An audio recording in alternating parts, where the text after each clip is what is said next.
Always fun. Hi, and good evening. Today, I am running a session of Voidheart Symphony. In specific, I will be running using the Kill or Cure Quick Start, which has just been released. And that's what we'll be using to play today. I'm going to start off. I won't go into a lot of detail on the game itself right now, because we're just going to go through the cats, which kind of introduces the game properly. This session is being run as part of the Gauntlet, which is an online role-playing group. We have a calendar where you can sign up for games like this. We have a number of podcasts. We have a monthly gaming magazine called Codex. If you want to find out information on any of that stuff out, you can find that at gauntlet-rpg.com. I'll put a link to that down in the text below, as well as a link to where you can find out more about the game we're playing this evening. So yeah, I'm going to start off with going through our kind of intro to the game using the CATS tool. This stands for concept, aim, tone, and subject matter, and it's just a little kind of mnemonic for kind of introducing what the game is, what it's about, what we're likely to see as part of it. So Voidheart Symphony is powered by the Apocalypse game, so it's a game that's kind of evolved from the Apocalypse world and other games that have followed.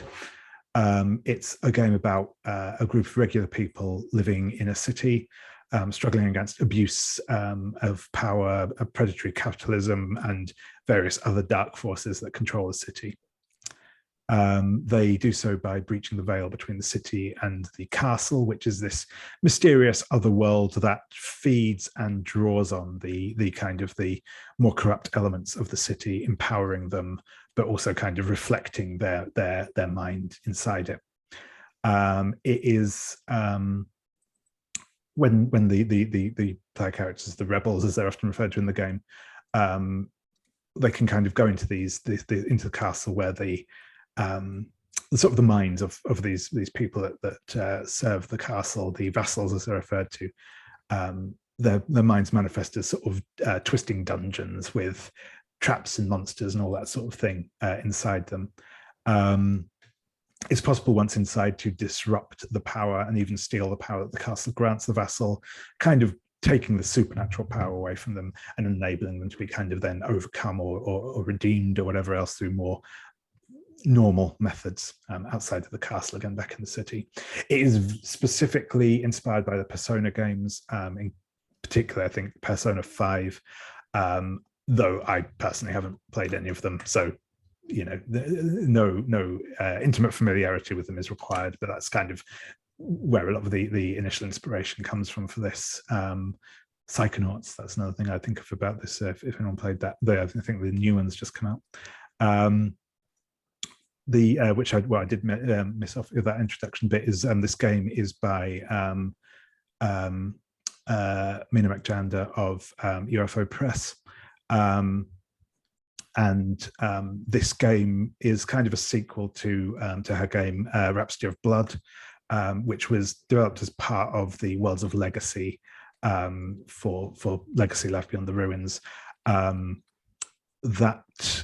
So this has a few departures from some of those other Legacy games, if you're familiar with any of those, which in those ones often and in Rhapsody of Blood, you'll often be playing both a character and the sort of organization that they are a member of. In Rhapsody of Blood, it's a family that they're a part of. That is slightly different in this. You will only be playing one character. The kind of quirk of it is, as I said, there are sort of different mechanics depending on whether you're inside the real world or inside the castle, which we'll go over shortly. As I said, this game we're playing uses the Kill or Cure Quick Start, which streamlines some of the mechanics. So I will try and just refer to the mechanics that we're using within this game rather than going outside of it. But just be aware of that.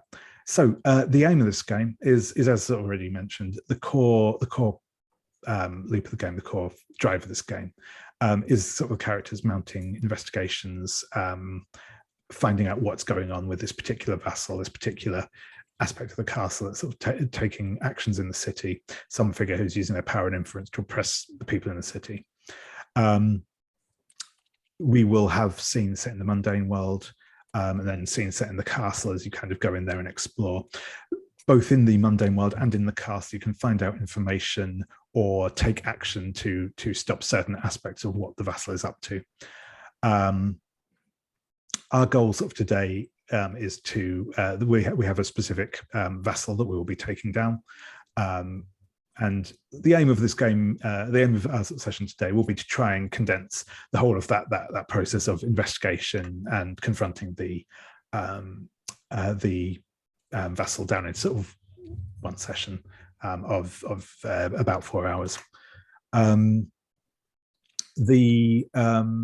One of the things, again, I'll introduce this properly in a second, but one of the things that the way that you kind of have the final confrontation against the sort of the boss in the castle, is there's a move called the Emperor's New Clothes, where essentially you get additional dice depending on what aspects of that vassal you have kind of taken account of, and that might be finding information out about them, finding out about people they love, finding out what they're doing, all that sort of stuff. And basically for each thing you can tick off the list, you get a dice that you then roll to see how well you start off the final confrontation. What probably my thoughts are for this, as we'll discuss this properly in a moment, but we'll probably look, I'd say, to aim to get about three or four of those things like ticked off and then go into the final confrontation. Would be my kind of, I think is probably what will fit best with the time we've got. We'll kind of, in terms of like an hour by hour breakdown, we'll get kind of this introduction, initial character creation, and other bits and pieces in the first hour, and hopefully we'll actually get to play in the first hour as well. It shouldn't take long to get our character set up. Then said we'll have a couple of hours for doing that investigation, but in the last hour, that's probably, if we've not reached it by natural process by then, that's when we'll kind of jump in for the final confrontation. So yeah, that's kind of the aim of what we're trying to get done today. In terms of the characters, really as well, what we're looking at is just seeing how like their struggles in the real world and struggles in the castle kind of mirror each other, exploring them as characters, all that sort of stuff. We'll obviously probably get slightly less of the backstory and stuff come out in this because it is a one shot, and that's the nature of the thing. But hopefully we'll still get to flesh out the characters a little bit as we learn about them through play. Tone-wise, this game is it is about a sort of modern city with some sort of urban horror, urban fantasy elements to it. The city itself is in the grips of darkness. There will be oppressive forces against which we'll be struggling, but it is a hopeful game. It is a game where you as rebels can have a chance of fighting back against the forces of oppression. Won't necessarily be easy, it may require sacrifice, but it is possible. There's also kind of a bit of a switching back and forwards between kind of the normality and the daily grind of life within the city itself, and then the more fantastical and surreal elements of being in the castle. And then finally we get onto subject matter. As we sort of alluded to, there can be some violence in this. Usually the confrontation with the avatar of the vassal will be in a kind of boss fight style, fairly high octane thing. There's also the possibility for sort of violence within the real world as well, which can often be just a lot more nasty and brutal. You are not as empowered in the real world as you are within the castle. Potential for sexual or romantic content in the game. It's not particularly baked into this scenario we're dealing with. And again, given it's a one shot, less likely to come up between characters, I would imagine. But we will still have a quick conversation about that once we get into our proper discussion on safety tools in a second. This game does focus on characters dealing with kind of mundane pressures and depression. In specific, this quick start deals with issues around medical exploitation, potentially medical malpractice, gatekeeping, this sort of thing. So we will be touching some like issues around that. Other real world kind of axes of exploitation can come up. Again, we'll have a bit of a discussion on what we want to see and what we don't want to see in that. There may also be some kind of horror themes, particularly around body horror, potentially manipulation of thoughts and stuff like that within the castle itself, some sort of more surreal horror. But yeah, that is broadly speaking the sort of subject matter we can expect to see arise in this. We will be using safety tools. Primarily, we will be using a system of lines and veils, which we'll discuss in a moment. I'll stop the recording for that discussion. We won't commit that to the record.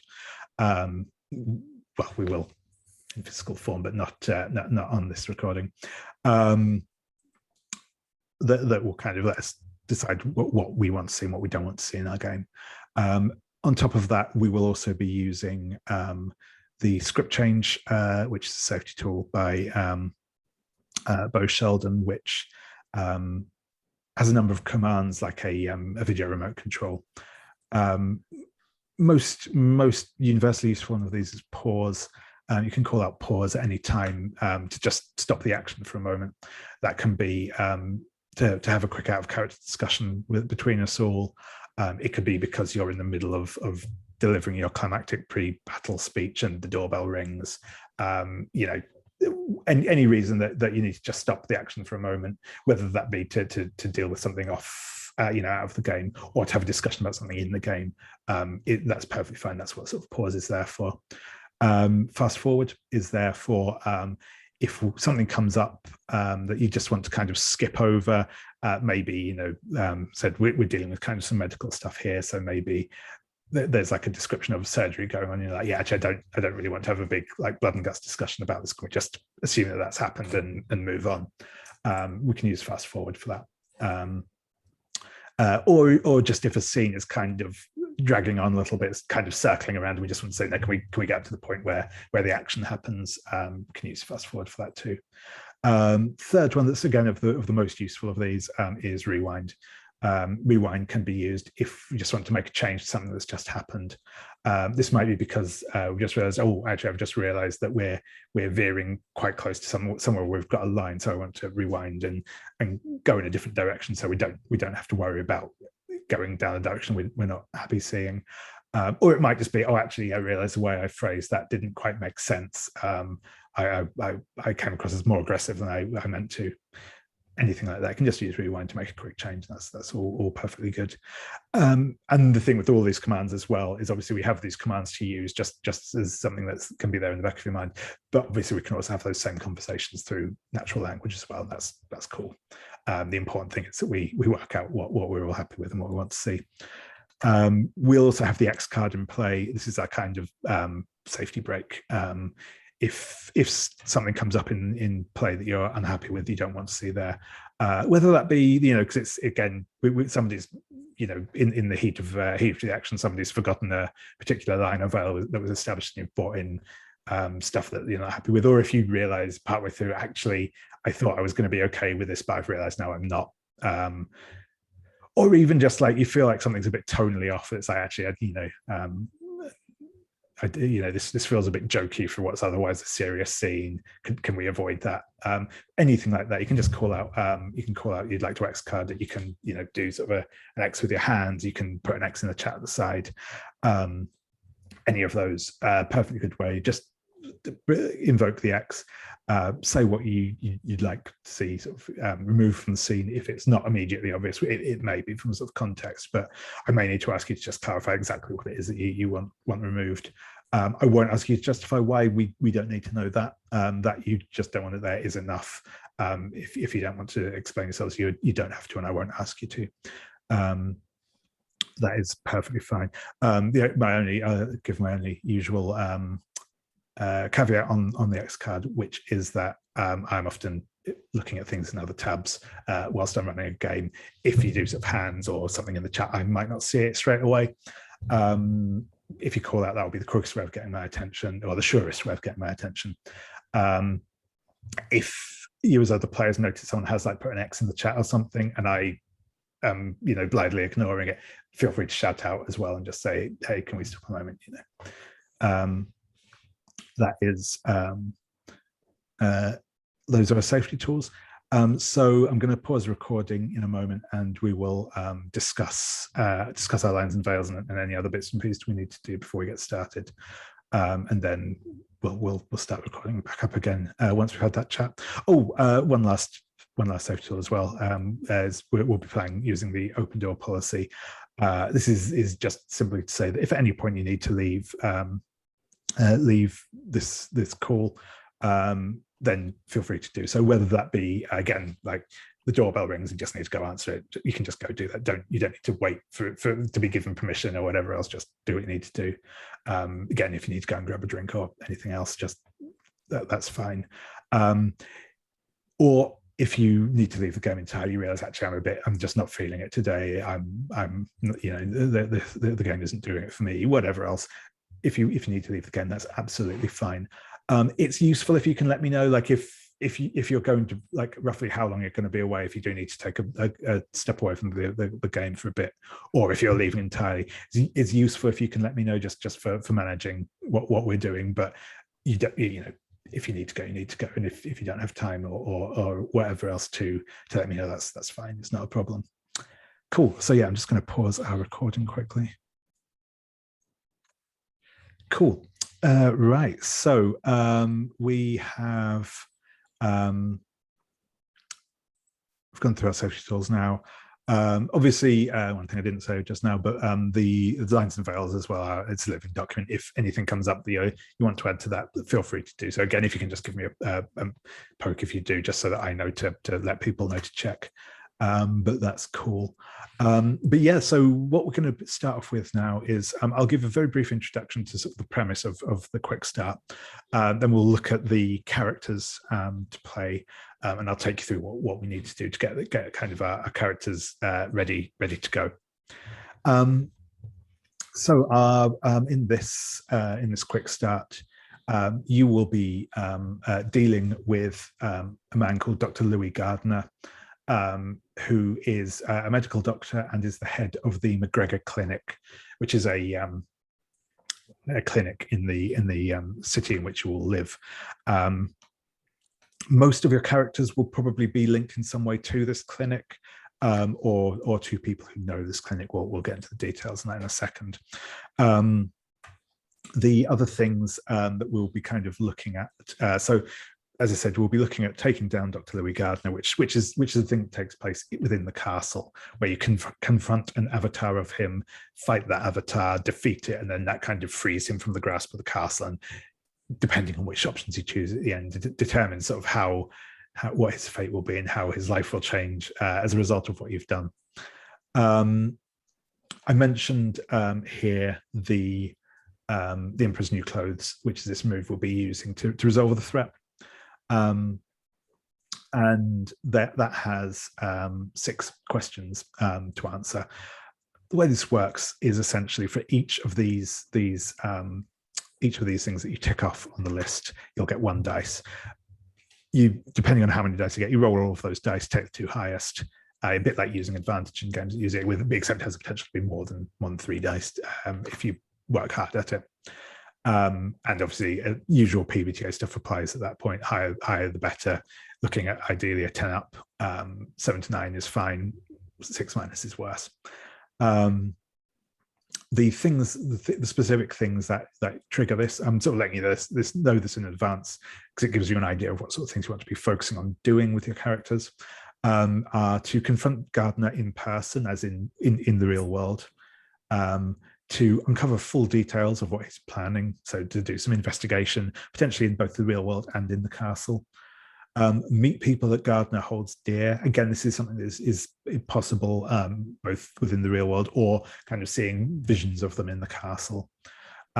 Defeating the Gardner's enforcer, the gatekeeper. This is a henchman that dwells within the castle, a powerful enemy to defeat. If your mundane self has suffered at his orders or at his hands directly. And finally, if there is organized resistance to Gardner and his clinic among the city's people. So each of these is kind of a thing you can aim towards doing with various of your actions and stuff as we go through. It's useful to just keep those in mind. You'll see those on that front sheet with the rest of your characters, just so where you can keep an eye on it if you want. We will in a moment be determining exactly why Dr. Gardner is deserving of your antipathy. There are kind of a couple of different options of bad things that he is getting up to with the clinic. And we'll kind of choose one of those that you'll focus on. This will loop in one of the starting NPCs that you're kind of linked to as well. But with that said and done, I'm going to we'll introduce each of the different playbooks here. As I sort of mentioned just before we started recording, each of these playbooks in the quick start is essentially a more focused version of one of the playbooks in the full game. So we have 5 different playbooks available. What I'm going to do is I'm going to read out the name of the first one and read out the little blurb about them. Then I'll hand over to Rich to read the second one and around again. It's like in the order I can see people on my screen at the moment. If you're interested in after the game, you can actually check in the quick start manual, and it will tell you essentially which of the final playbooks each of these is a kind of version of, if you are curious. But yeah, like I said, I will start off with the Innocuous Spymaster. The Innocuous Spymaster looks at first glance to be an unassuming convenience store worker, but they're at the center of a digital web of hackers, activists, spotters, and rumor mongers, putting together clues to castle activity from all across the city. So yeah, Rich, if I can ask you to read out the Seething Patient. I'm so sorry. I was looking on the PDF and it looks like you're reading something different. Where are you reading from? The Rebels part? Yes, there it is. If I just looked. Okay, Seething Patient. The Seething Patient has been bounced around the healthcare bureaucracy long enough that they have lost all patience for the system's petty tyrants. They're going to build a better way, even if they have to fight through a nightmare labyrinth to do it. Brilliant, thank you. And then, yeah, Robert, if I can ask you to read out the Fallen Contender. Yeah, the Fallen Contender. The Fallen Contender is still recovering from their time on the college's athletic team, where they were deeply hurt by an abusive coach. After the other rebels saved them, they joined the crew to return the favor. Awesome, thank you very much. And yeah, Brandon, if you can to read the Daring Paramedic. The Daring Paramedic is used to keeping their cool in crisis situations, but even they were spooked when a routine ambulance call brought them crashing into some dark hell dimension. These people that helped them escape are a little weird, but they found a way to make a lasting difference. And the paramedic is here to keep them alive as they do so. And finally, Chris, if you could read the Rational Occultist. The Rational Occultist is an academic researcher whose world was shaken when they saw the truth of the castle and the void. Now they're working with the other rebels to understand this place and maybe save some lives in the process. Brilliant, thank you very much. Yeah, so the idea is sort of at the point when we come into the game, you've all worked together before, you've all dealt with the castle before. We don't need to know that much information about what the castle actually is for the purposes of this, other than it's a spooky place where you can get into people's brains, essentially. But yeah, we have one initial decision to make, which we can make after we've chosen characters. If it will probably make more sense, but that's sort of kind of what your group is and what your aims are in general. This is just a fairly quick thing, but the suggestions given in the book are a support group bonding over the nightmare portals only you can seem to see, a revolutionary collective investigating another invasion of the castle into the mundane world, or monster hunters doing what they can to build a safer world after surviving a nightmarish attack. But before we get into that, I'm going to ask, I'm just going to go around in order again. Rich, is any of these playbooks calling out to you? So yes, but I'm also flexible. The one that, as we read those out, most jumped out was the Fallen Contender. Cool. Perfect, thank you. And Robert, how about yourself?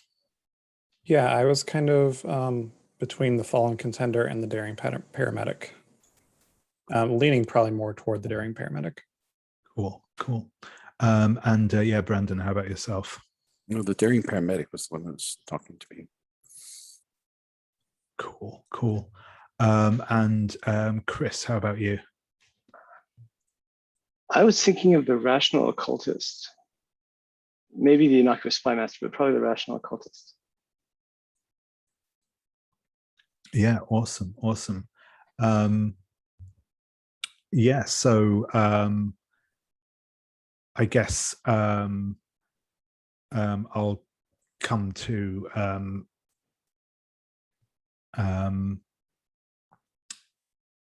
well, I guess between we've got some interest in both the Fallen Contender and the Daring Paramedic.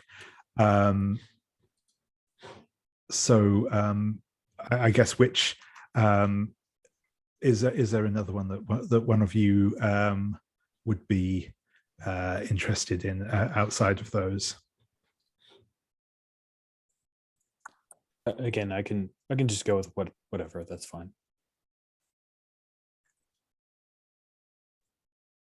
So if somebody wants the Fallen Contender, they can take it from me. That's fine. Yeah, no, I think I want to do the Rational Occultist. I think that works for me. Okay. And that clears it all up. Yep. Sure thing. Yeah, cool. So if people want to grab, just put their name in the one that they're interested in, and all we need at this point is obviously there's a space for your player name. There is obviously a place for you to put the character's name, pronouns, looks. I didn't actually copy the looks information into the character keepers, so you either just come up with whatever you want, or you can check out the PDF. We'll have those options in there. I'm going to give everyone a couple of minutes to just fill those details out. At this point, there aren't any. I'll reveal some of the stats and stuff in a moment, but at the start of play, there's basically no actual mechanical elements you need to change. That stuff's already sort of pre-selected, but I'll show that in a second. But yeah, as I said, I'll give you a couple of minutes to sort of start thinking through some of that stuff. I'll mention as well, sort of the next bit we're going to do is to choose your covenants. Covenants are you will all be starting with one covenant. This is essentially an NPC that you have some sort of bond with. The nature of that bond kind of will grant you abilities both within the castle itself and outside in the real world. You'll also have a covenant that represents your role kind of in the team.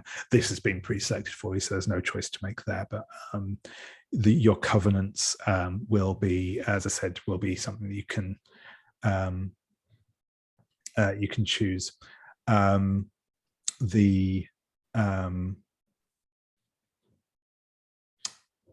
just read those actually, rather than so you can like hear while you're sort of doing your other bits and pieces. But yeah, the six sort of NPCs available to be covenants are the retired clinician, who is a venerable senior doctor now teaching at a local university. The loyal paramour, your partner standing by you in your struggle against the castle.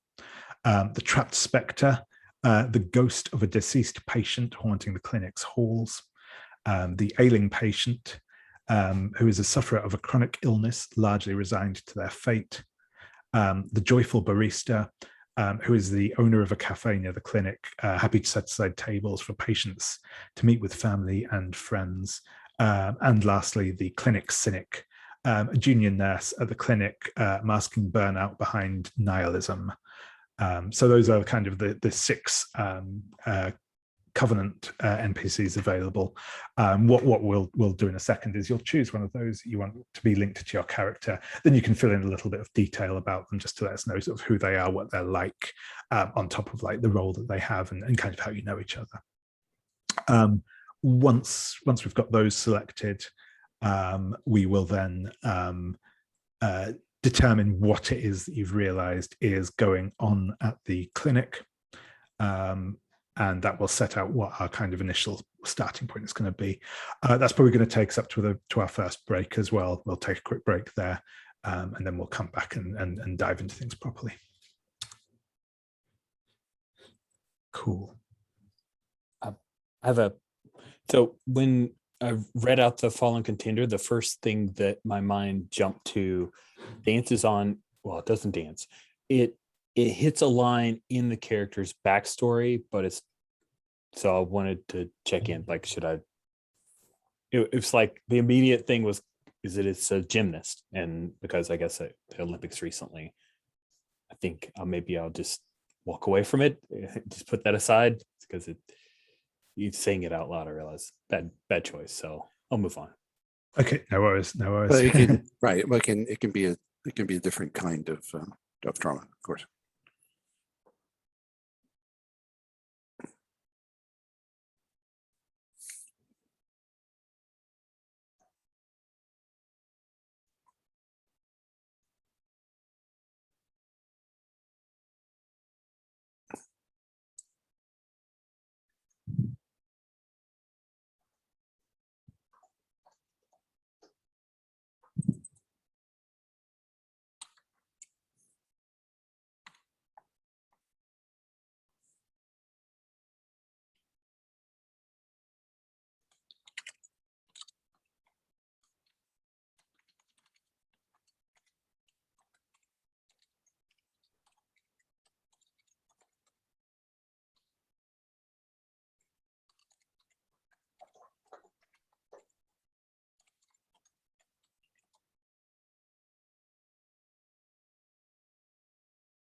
Awesome. It looks like we've mostly got at least names for everyone. So I will I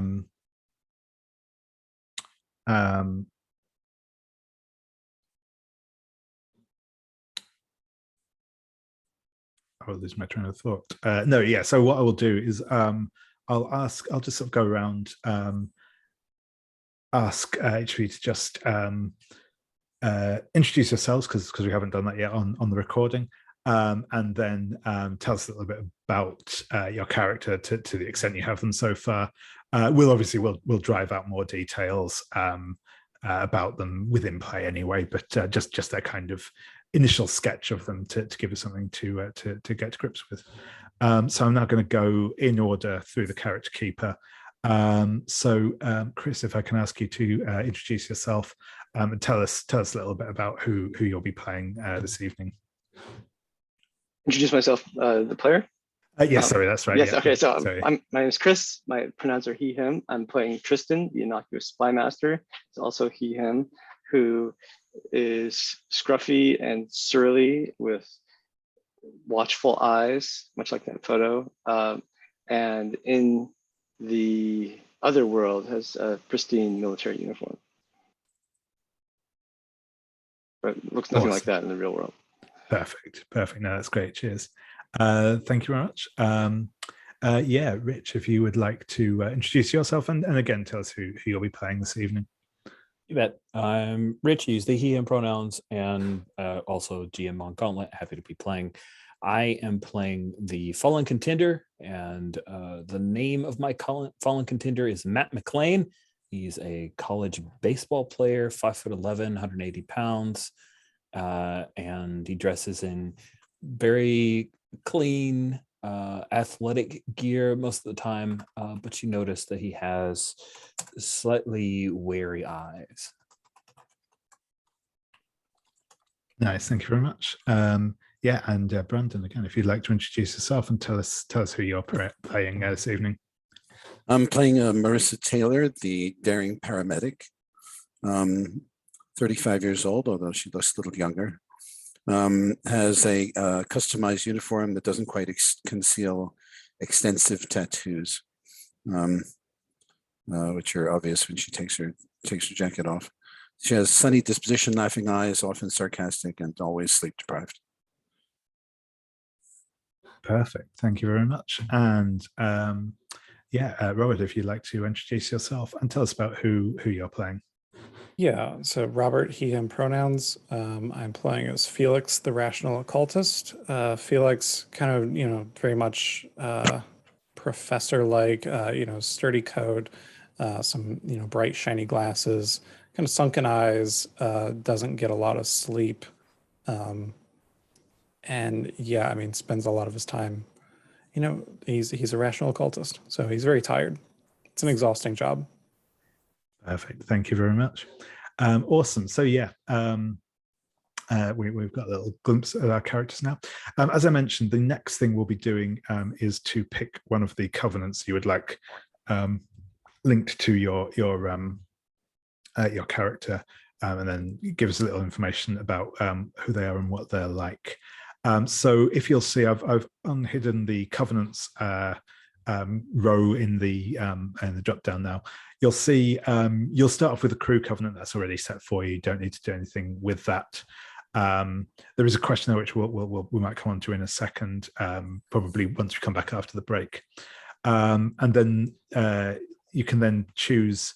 You'll see where it says starting covenant there. The little drop down will let you choose from one of the retired clinician, the joyful barista, the loyal paramour, the clinic cynic, the ailing patient, and the trapped spectre. So again, the little thumbnail descriptions of those are on the locations and NPCs tab, but feel free to grab one of those that you are interested in your character being linked to, and select that. What we'll probably do is once we come back from the break, we'll just go over those and who you think that person is to you, and how you think they're linked together.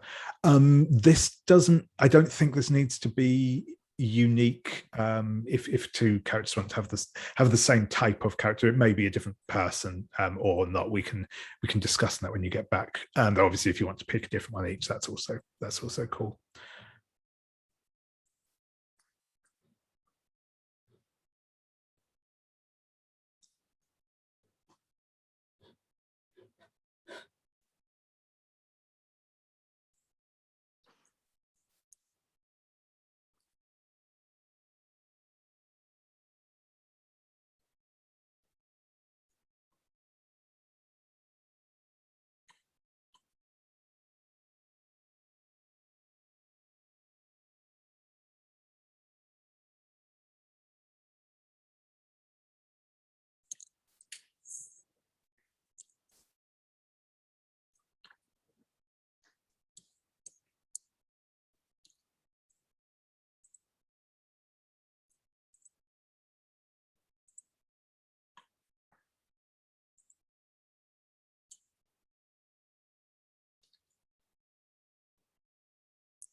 So yeah, I'm just going to go. I'll go in reverse character keeper order this time.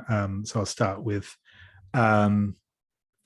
Felix. Who have you chosen as your covenant? Yeah, so I chose the Trapped Spectre, which is they're a ghost of a deceased patient haunting the clinic's halls, and the name I gave them was Hieronymus. And yeah, I think that's probably like my first contact in the like of the occult world. That was like my intro to the occult world. Is I made contact with this Trapped Spectre. Awesome. That's perfect. Thank you. Yeah, and so Marissa, who have you gone for? 1 second. No, I was. I'm gone for the Clinic Cynic, who is an ER nurse named Sergei Pavlov, and who is smokes too many cigarettes and always has a grim reflection about how things could be worse, no matter how terrible they are. And in the middle of a busy shift, that's pretty inventive sometimes. But he also has good advice sometimes on what has to be done in order to fix a drastic situation, because he has all romantic notions that he may have brought with him have been burnt away. Although I have a feeling that they went away before he became a nurse. Fair. Perfect. Thank you very much. Yeah, and Matt, who have you gone for your covenant? Going for the joyful barista, because he didn't look like anyone else was going to pick it, and that was a fun character that needs to have some screen time. Named her Anne Jordan. She is college age. I think she also attended college, perhaps with Matt, and fairly attractive. For some reason, she shaves her hair. Awesome. Thank you. So Tristan, who have you chosen for your covenant?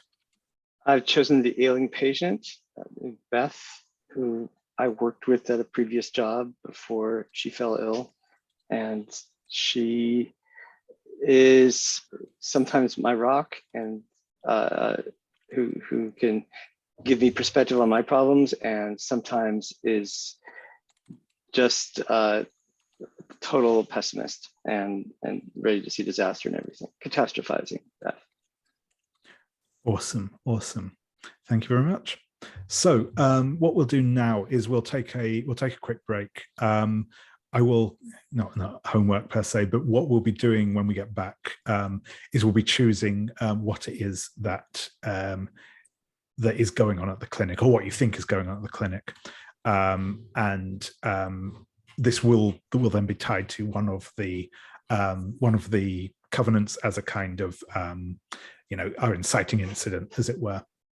So the three options that you have to choose from are that there is a research trial going on, and the covenant that we select is in one of Gardner's research trials and is experiencing brutal side effects and inexplicable symptom flare-ups whenever they try to leave. The second one is the Whistleblower.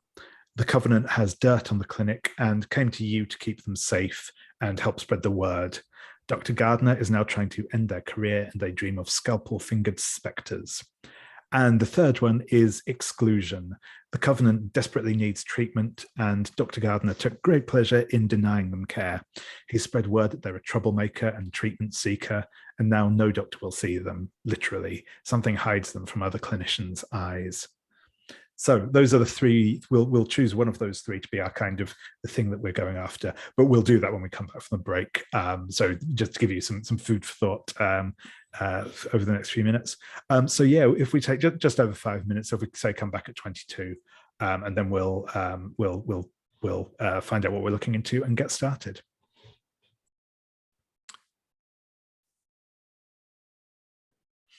Awesome. So yeah, as I said, we have these three choices of potential nefarious business to deal with: the research trail, the whistleblower, or exclusion from treatment. Does anyone have a strong preference for any of these, or think that one of these would be a good fit for to involve their covenant in? I'll start off with Tristan. So yeah, does one of those sound more interesting to you than the others, or do you think one of those would be a good fit to include Beth, the ailing patient? They all look great. I think exclusion certainly fits Beth. It would work well with her. Yeah, awesome.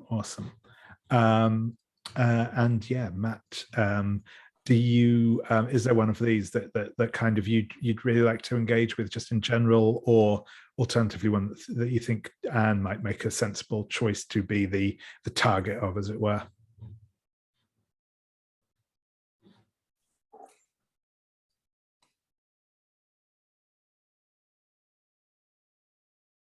Sorry, Rich, that was to yourself. Okay, I am terrible. Yeah, no, sorry.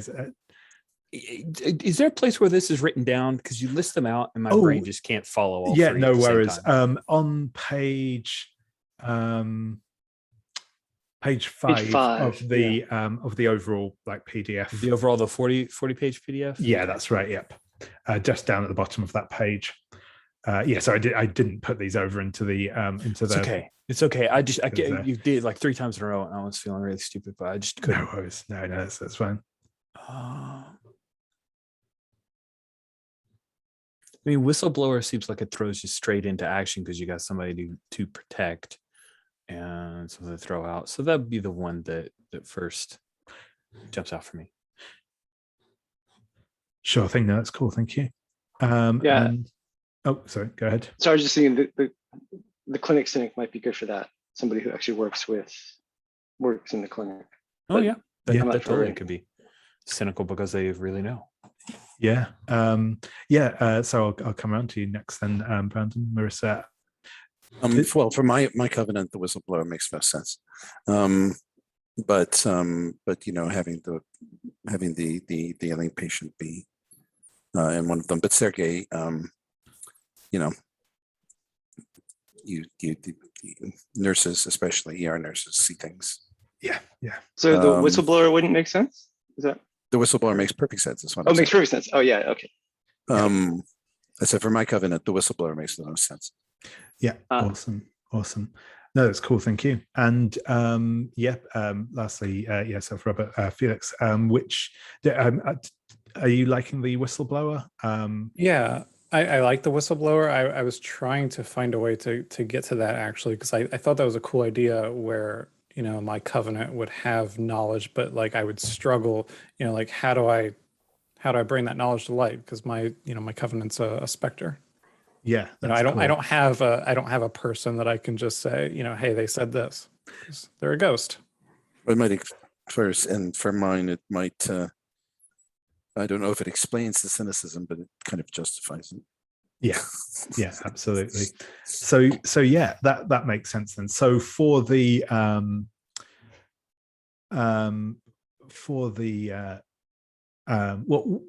at the minute, I think what the we'll get a little bit more information on what the whistleblower actually knows. Will come out in a moment. But yeah, the main thing at the moment is that Sergei has come to you all collectively, but probably to Marissa in particular, because he is worried about what may transpire to him based on what he has learned about Dr. Gardner. And you will need to find a way of stopping Dr. Gardner from ending their career. And there's definitely something spooky going on about this. The the dreams of scalpel-fingered spectres definitely sounds like something that might indicate the influence of the castle to all of you. So we'll jump in with that in a second. So I'm going to just take a moment here to introduce one of the core features of this game. So the way this works, you have. I'm going to hop over onto the actions and time tracker column there, tab, sorry, I should say.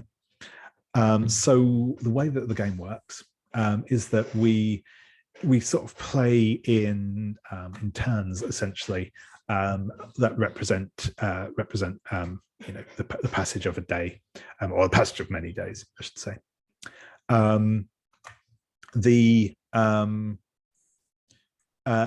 Each day we'll check in with each of you in turn, and we'll do them probably one by one. You will get 2 actions that you can spend during that day. These actions can be spent doing a couple of different things. There's a few different moves we'll touch in on detail, and then once we get into play, but just sort of start off with it. You have what I refer to as everyday actions and rebel actions. Every day, each rebel can take either 1 or 2 everyday actions and up to 1 rebel action. So you can take, in a given day, you can either take 2 everyday actions or 1 everyday action and 1 rebel action. These are the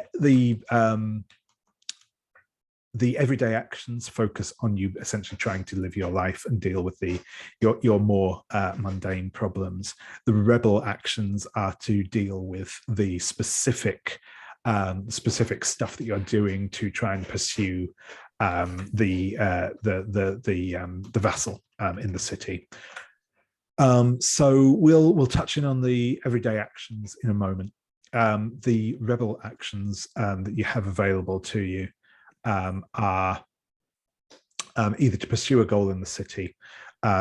Basically, you just say what you're trying to achieve. This might be like investigating the clinic. It might be trying to get help for somebody or whatever else. You pick the sort of the target you want to, and then we just play that out like a kind of a normal regular scene like you'd have in a normal role-playing game. The other option is to go into the castle itself. This will often be something you'll all choose to go in at the same time together, though you don't necessarily have to. You might say have a couple of people investigating outside the castle, a couple of people investigating inside. We'll deal with that if it comes up. When you go into the castle, this is when we get into the sort of the dungeon delving aspect, when things get a lot more fantastical, and we deal with all that stuff. And again, that plays out more like a sort of, what you would expect as a sort of regular role-playing game. You act, I react, standard PBTA stuff. That's the same sort of both of the rebel actions. They are essentially just, it's introducing a scene in which you can take actions as normal. The everyday actions are sort of essentially each one of them is a self-contained move. So you have the wolf at the door, which is all about dealing with crises. I'll touch on what crises are in a second. You can check in with either another rebel or with a covenant. This can either be the major covenant that you have, or it can be a minor covenant, which is basically sort of another NPC.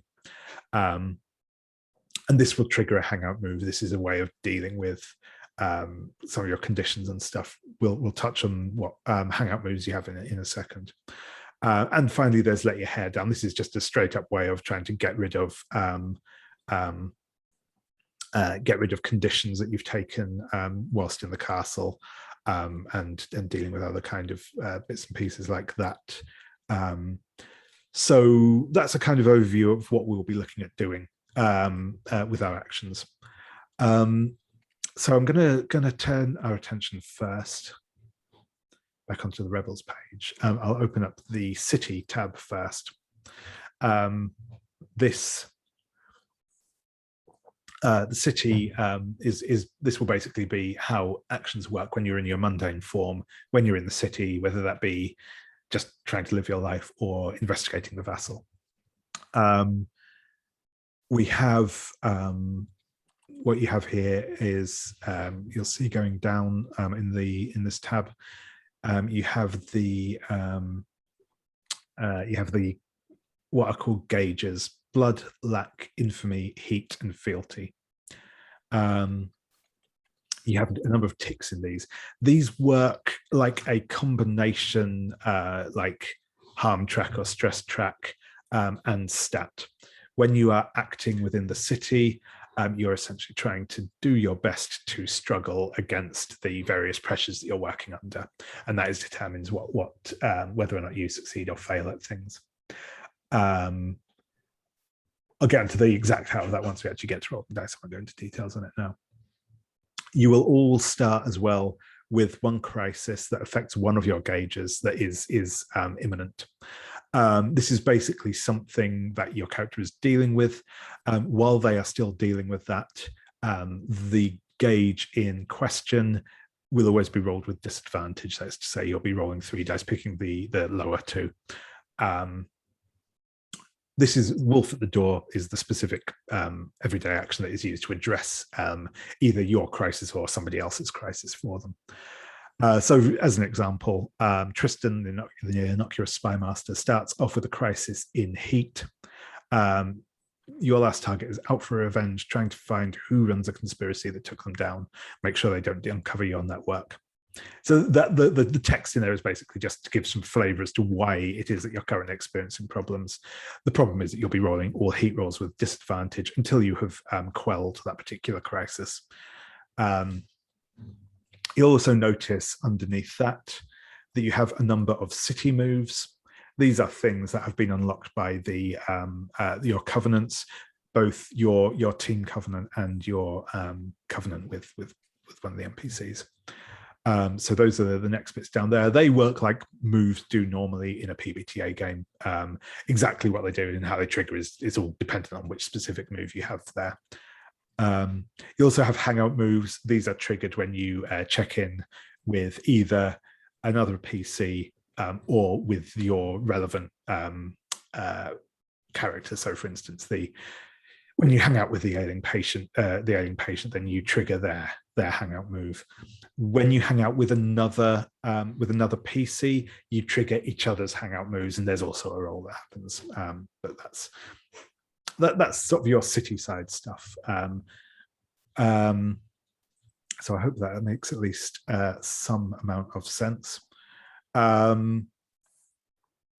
Obviously, questions at any point do feel free to ask.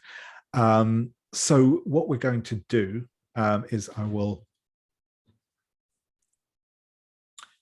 start off by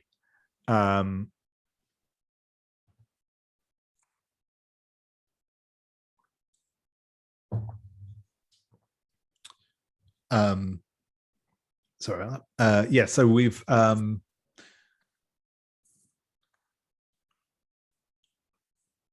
I think that what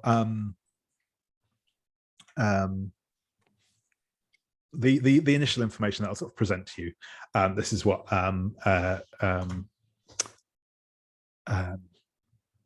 Sergei, Sergei has brought to you, is that he has noted it's not really his department, that's why, but so he doesn't have like the full breakdown on it. But because obviously he works primarily in ER, but he has noticed just through like the general scuttlebutt that there are an unusually high number of people recently who have been diagnosed with some particular variants of cancer. It's he sort of heard about it. He's done a little bit of poking to the extent that he's been able to, and has pulled some records that basically confirm this. His initial thoughts sort of finding this information out. This is like I said, what he'll have presented to you. Is he was first concerned about this because his first thought was, if there's this sudden like rash of increase in these particular diagnoses, maybe there's some sort of industrial industrial poisoning or something going on that's causing these diagnoses. However, since he kind of pulled these reports, it's obviously this has somehow been flagged up in the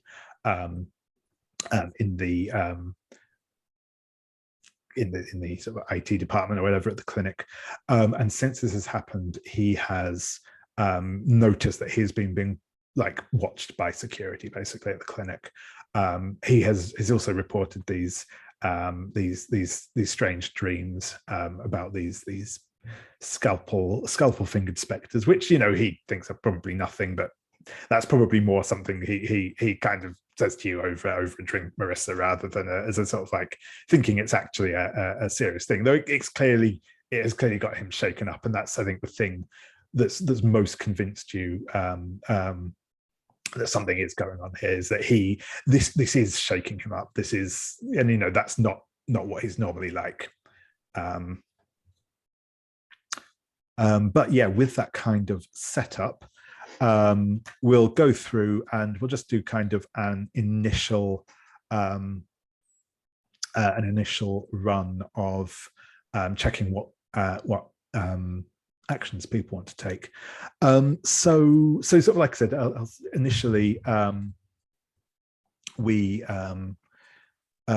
you've all got a crisis to deal with. That's something you can, if you want to get that dealt with at the outset, so that's in there, then you might want to take the wolf at the door action now. If you want to start out by getting stuck into doing some investigating in the city, that's cool as well. Maybe you want to check in with one of your covenants and see if they might have some information, particularly if you have a move that hangout move that would help in the situation.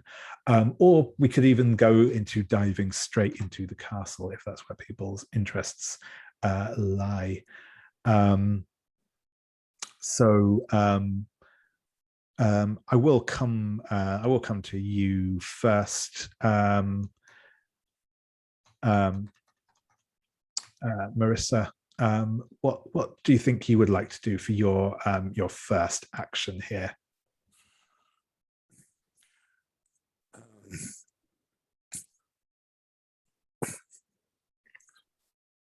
Finding out more about what we can find out from about the records that Sergei has found would be, I think, the most important thing we could do. Yeah, awesome. So that will probably be pursuing a goal in the city for you. Yep. Yeah, that sounds cool. Perfect, thank you. So I'll come around next then to Felix. How about yourself? What do you think you would like to do with your first action of our first day? Do you want to again, if you take the pursuer goal and said you can work with other PCs to do that, you can do your own thing, but you're also not required to, so you can pick a regular action, an everyday action to start off with. So what do you think you'd like to do? Yeah, I was thinking I would want to deal with wolf at the door, right, and deal with the grant application that's overdue. Sure thing. Yeah. You're getting on with a bit of the your day job while Marissa starts out the initial investigation. That's cool. Awesome. Tristan, how about yourself? What do you feel like you want to get up to with your first action?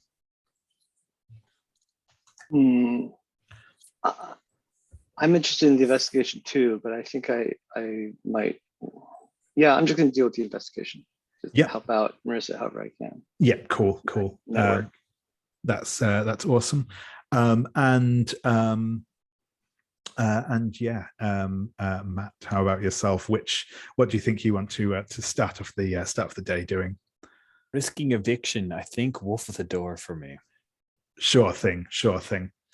Cool. So I think what I'll do is we'll start off with we'll start off looking at our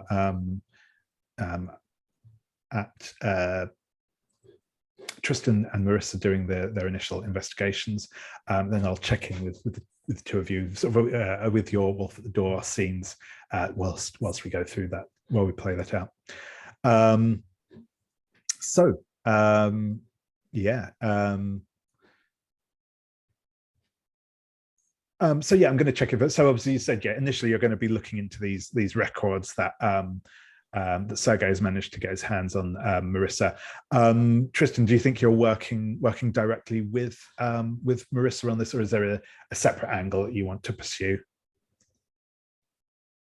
I think I'm going to pull on my spy network to see if I have someone in the network who is a office admin assistant in one of the doctor's offices, and see if I can get some scuttlebutt that she might have overheard that's not in the records.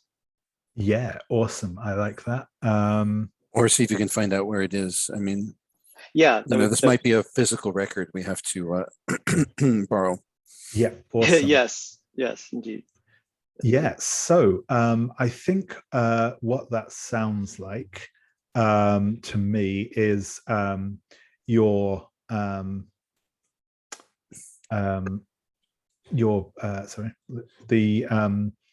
we'll go with that. I think while you kind of check in with your contacts and work out if you know someone, and if you do, what you can get from them. If we look on the City Moves tab, or again, like I said, if you're looking at PDFs, that's also cool. But there is a move here called.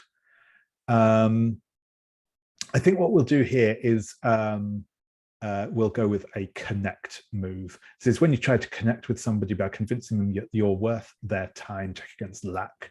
So I think you'll definitely be able to find somebody who you can kind of get an in with at the who works in the admin side of things at the hospital. But obviously we'll see how that looks. So yeah, I think that there is a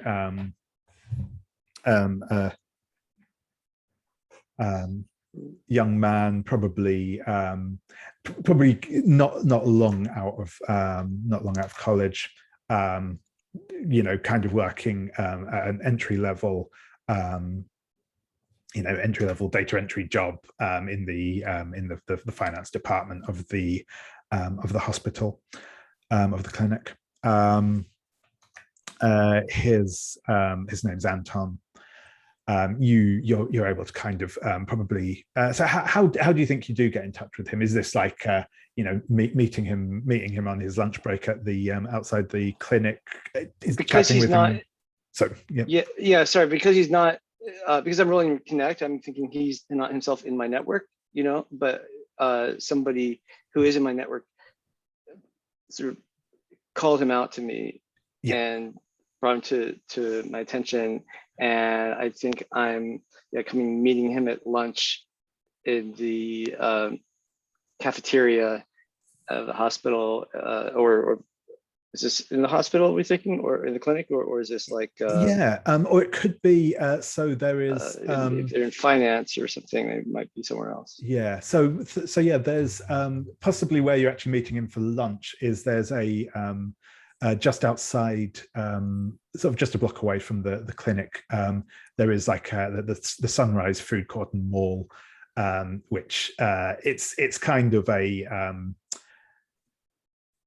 it's definitely one of these places on the way out. A lot of the upmarket shops have long departed, but it has a really good food court with a lot of cheap and diverse eating establishments. This is also actually where the where Clementine's is the sorry, not Clementine's, is where the Anne's coffee shop is in this food court as well. So yeah, I think that's probably a good place to meet with them. Okay, cool. Yeah, I'll bring a really well-made latte with me. Or at least I hope it's 1 minute. I'll see how I roll. Yeah. So if I do 3d6 here. Sorry. It's yeah. sorry. No, I forgot. I didn't explain how these ones work. Oh, So, no, it's 2d6, and I have to get. It's 2d6. My... That's it. So the right. way that working in the mundane world works is you have these gauges, I say, that fill up with ticks. What you need to do is you roll 2d6 and have to exactly get higher than the number of ticks you have in that particular gauge. So for lack, you are looking to roll above 3. If you get 1 dice above 3, that is essentially a mixed success. If you get 2 dice above 3, that's a full success. If you don't get any dice above 3, that's a failure. Okay, I rolled a 6 and a 4, so they're both perfect. Above. So that's a strong hit. You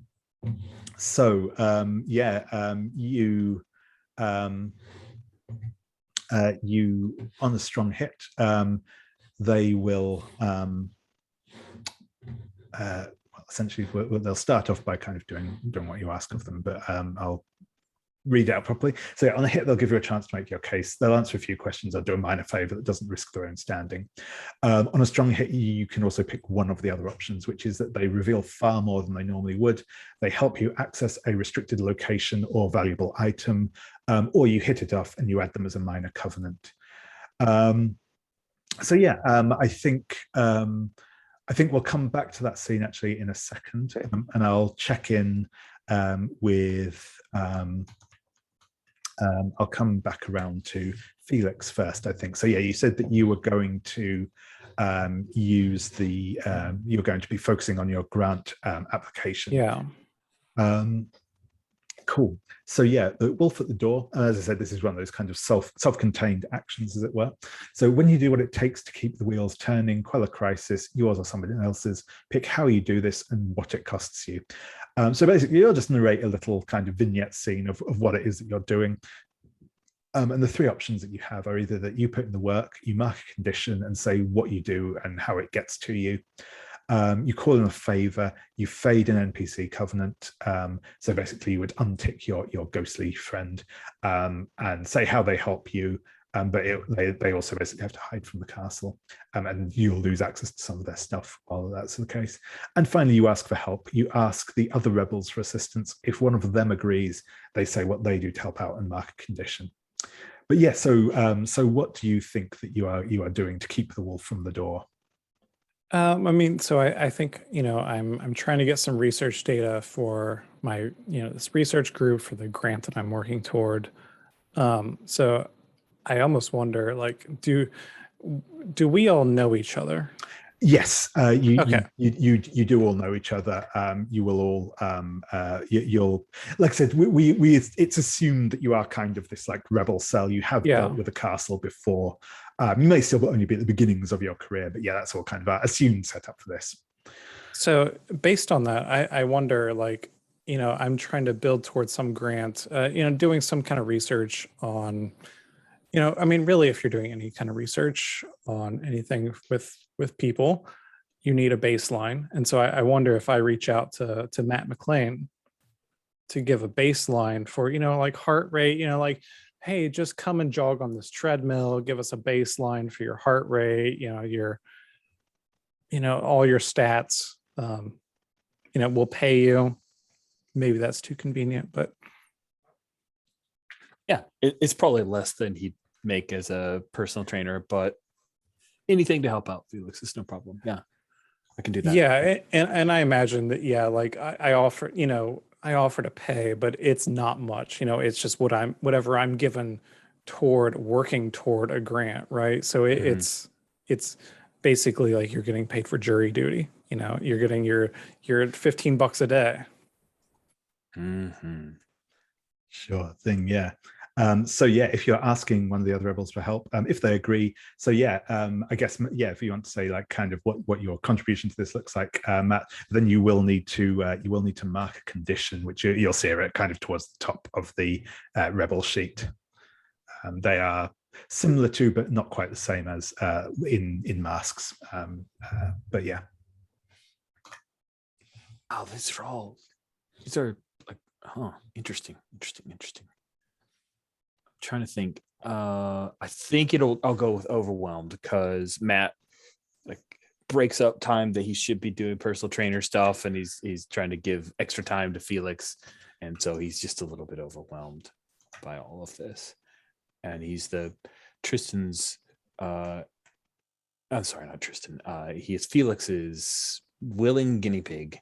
Whatever, if he has to get that, stick the tube in your mouth and get it taped onto your face, or run on a treadmill for hours and all that good stuff. Yeah, and it's not even enough money. No, it's a losing proposition, but yeah, you need it. Awesome.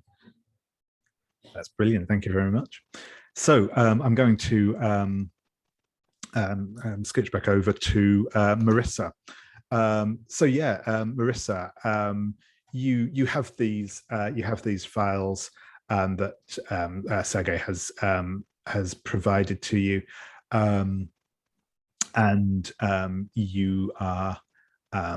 you're able to just go through those if that's what you want to do, or if there's something else you want to do, that's cool as well. But yeah, how does this look? Well, Tristan's contact said that he might be able to get access to a place, to the where Dr. Gardner keeps his research notes. Yeah. Yep. Sure thing. So yeah, if wanting to, we can check back in. If he picks that option. Yeah, sure thing. No, we can check back in then with Tristan. So yeah, you've got this guy Anton. He's he's got the latenses. Yeah. Hey, thanks for the coffee, man. So I hear you had some questions about what's going on at the clinic. Is that right? That's right. Yeah. It seems like it's something shady, and that's not going to help anybody. So if you can help us out with this, that would probably, you might even save lives. I mean, sure. If there's anything I can do to help, I don't know all that much. I just type in the forms they tell me to type in, and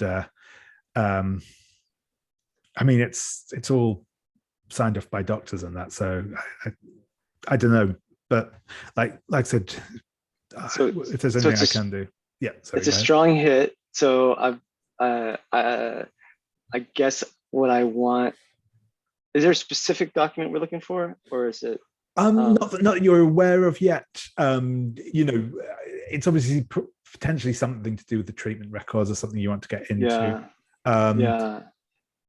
You, like I said, with the options you have, if you choose that he kind of he might have more information than either he realizes or you would expect him to, or you could go for the one where you could ask him to get you access to the offices or something like that. Yeah, I think that might be good. Access to the office. Yeah, and he says, look, I've got the I've taken a half day. I have some stuff I have to deal with, but I don't know if I can help you. But and he'll sort of put his key card down on the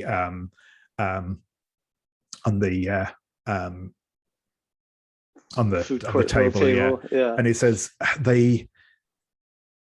if you can get they never actually look at the ID badges. It's a clinic, not Fort Knox, but this should get you up into the admin section. I mean, you're not going to be able to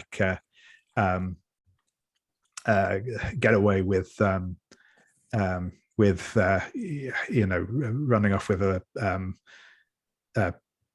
box of Vicodin or anything like that. Trust me, if you could, I'd have more of my student loan paid off by now. I can assure you it's nothing like that.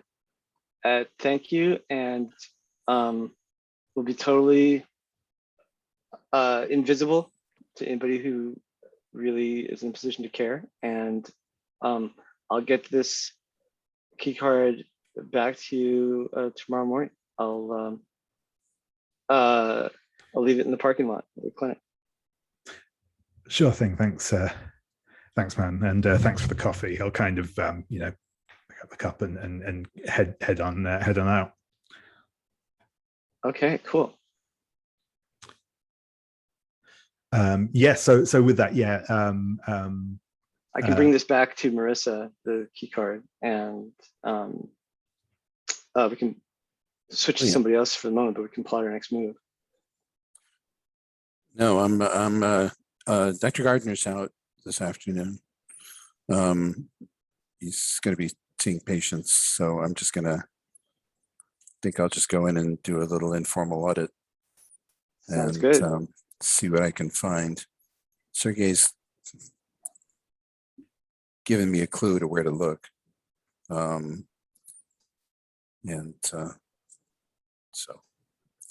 that's what I'm gonna do. I've got I borrow a clipboard and some random forms. So if anybody asks me, I got dragooned into doing some sort of counter audit for the hospital because a couple of one of the administrative nurses called in sick. But just because a clipboard makes you look like you're supposed to be there. Exactly. I also have a pair of eyeglasses. Marissa doesn't require eye correction, but eyeglasses look like we're doing clerical work. It just does. It just people, anything that makes people just not look. Exactly. Yeah. Exactly. And so I'm going to use the key card. I'm going to take a deep breath, use the key card. I am the Daring Paramedic. So I am just going to brass balls it and hope for the best. Yeah, awesome. I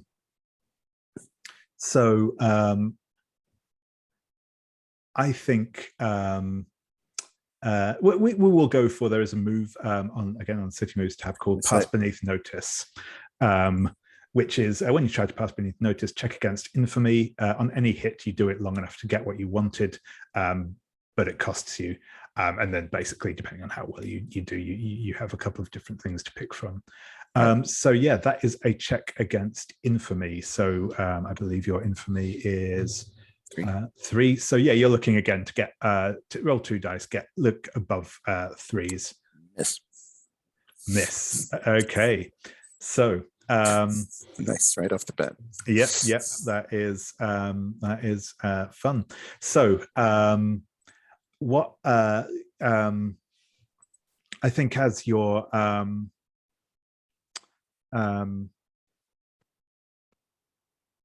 heading into the into the sort of the admin block, you get to the key card machine, and there is a technician there working. It's clearly like it's got one of those spin gate things to go in, and he's clearly there working at the panel.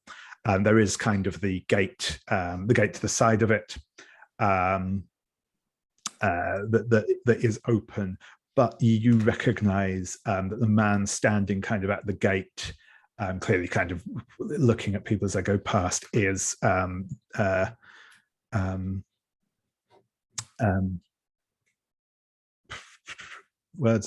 Loach, the head of security basically for the clinic, and he's clearly there, and as you kind of start walking, as you walk in, he sort of clocks you as you come in, and you can kind of see him doing that, like looks at you, and you can see that like half recognition coming over his face, as he's clearly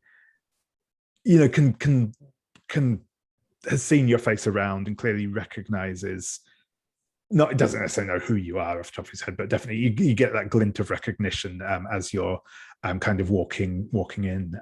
So what do you do, Marissa?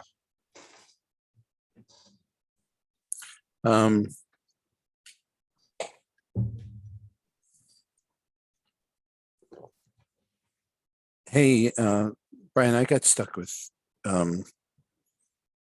with doing a count for bacteriostatic water usage.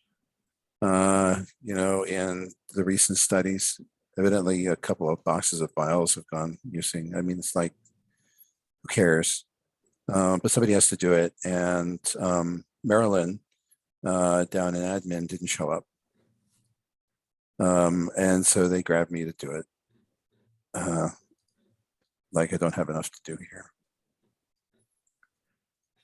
Awesome. So I think what I'm going to do now is ask you to roll connect. So this one is a check against lack. Same basic process as before. Am I helping? I'm helping Sergei out, am I not? Yeah, I think so. So which means I pick up a balance. So I will throw that in then on the connect to get fleeting advantage. Nice. Because I'm doing a good. We have the Wheel of Fortune gives me a balance. So I'll that puts a little persuasiveness into my voice. Sure thing. That sounds great. The fact that I'm not, that I'm doing it for a friend. So let me try to do that. Let's do better this time. My lack is a 3. What's my lack? Yeah. So that is a. So I have a weak hit. Weak hit. Yeah, that's probably going to be enough for this because he is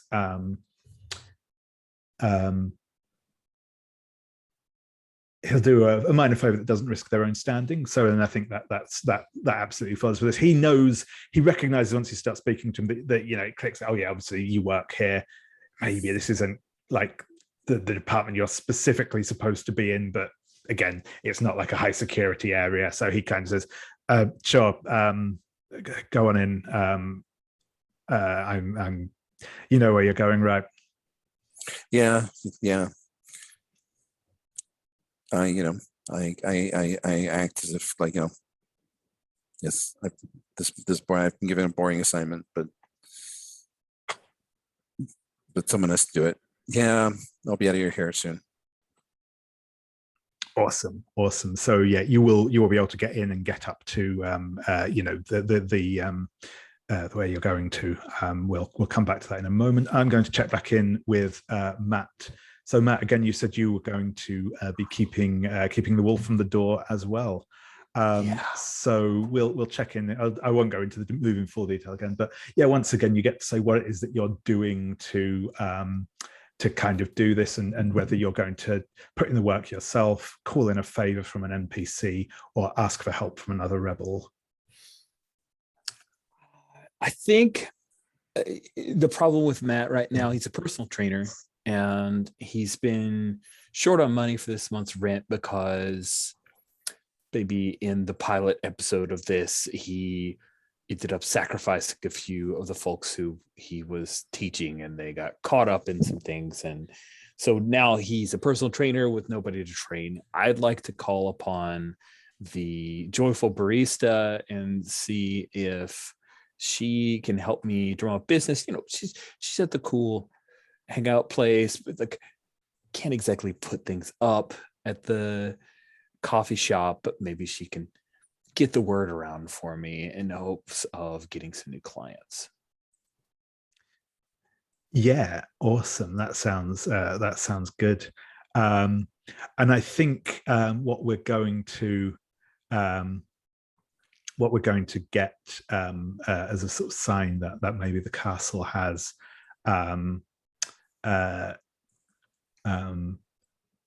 shown a little bit of an interest in this is what we kind of see sort of after all this has been put up, a police officer is going to kind of pick up one of these flyers, sort of reads over it, and he just kind of gives an a wary look. And there's something just about like the way that they're acting that's just slightly off. Nothing, there's no tentacles or anything like that, but there's just sort of the when they kind of like focus in on her, there's just something a little like discomforting about the look that they give her. Like a long pull across a cello string in the background music that makes us realize there's something discordant here. Yeah, I get it. Exactly. Yeah. It's that moment.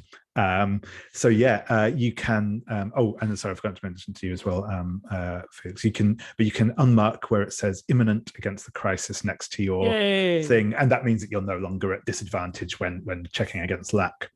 And obviously same for you, Felix, with your crisis. But you do need to, where your covenant is, where it says intense, if you just uncheck that next to the joyful barista, this means basically until you next check in with them, you won't have access to a couple of your moves that you get from your covenant. So that what it means when you fade the covenant or whatever? That's okay. Right, yeah. Cool. Cool. So,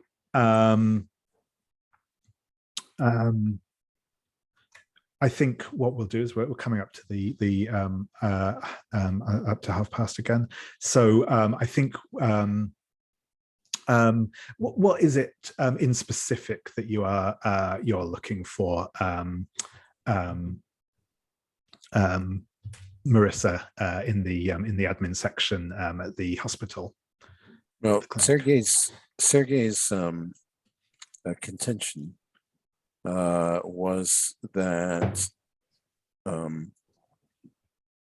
was basically that the trial was being conducted in a shady fashion. Right? It was that there are a number that there's like been a marked increase in diagnosis of certain sorts of cancer recently. Right. The exact details aren't the thing, but it's like both a very specific type, and there's been a very obvious increase in the number of diagnoses of it recently. So what I'm trying to do is I'm trying to find out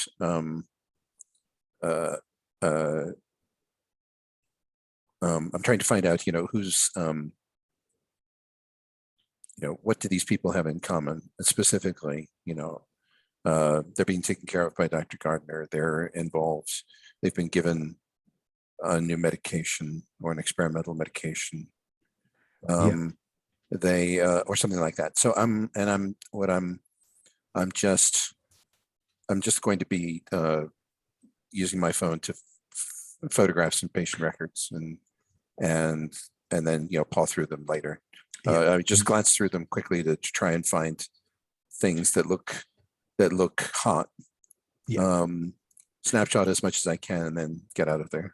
Yeah, sure thing. I won't make you make any more checks for doing this. But yeah, what you will discover when looking through this is that they are all being prescribed with a particular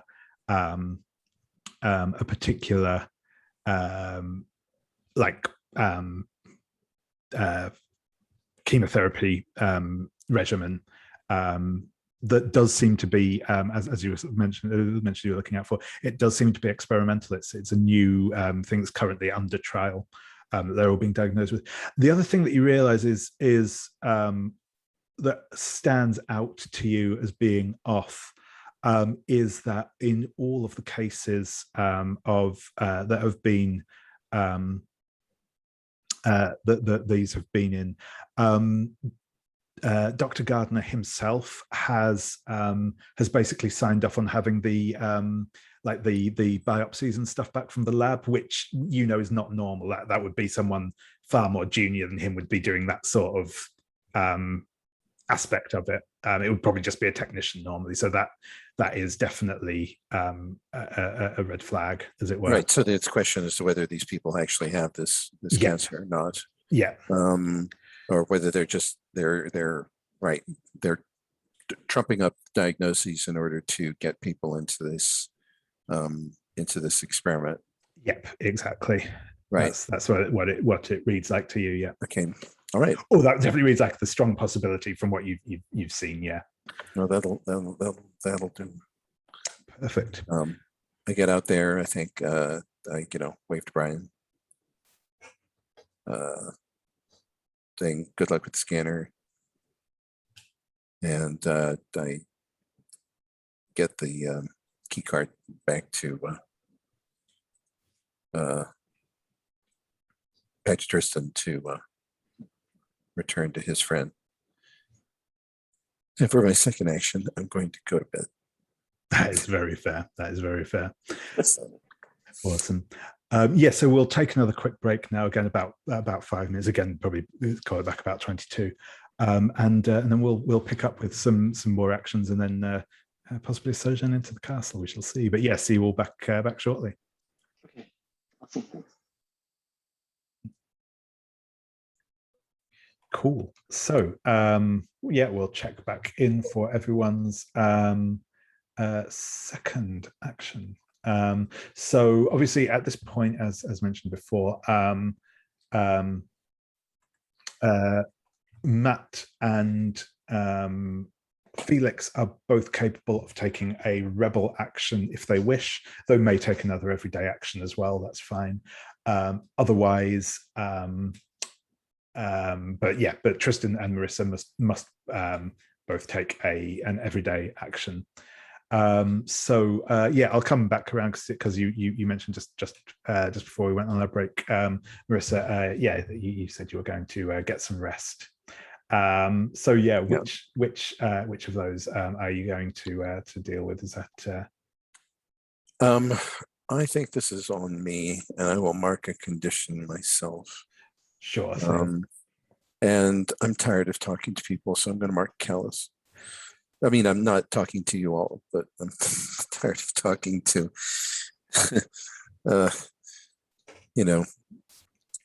Yeah, I think I used up my glibness dealing with Brian there, and for the moment. So yeah, you just need to shut everyone out for a little bit to just get some good solid it's rest. Like put in the earplugs and crash in one of the break rooms.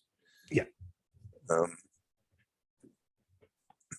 You people know where to find me, but please don't wake me up until I've had 6 hours of sleep.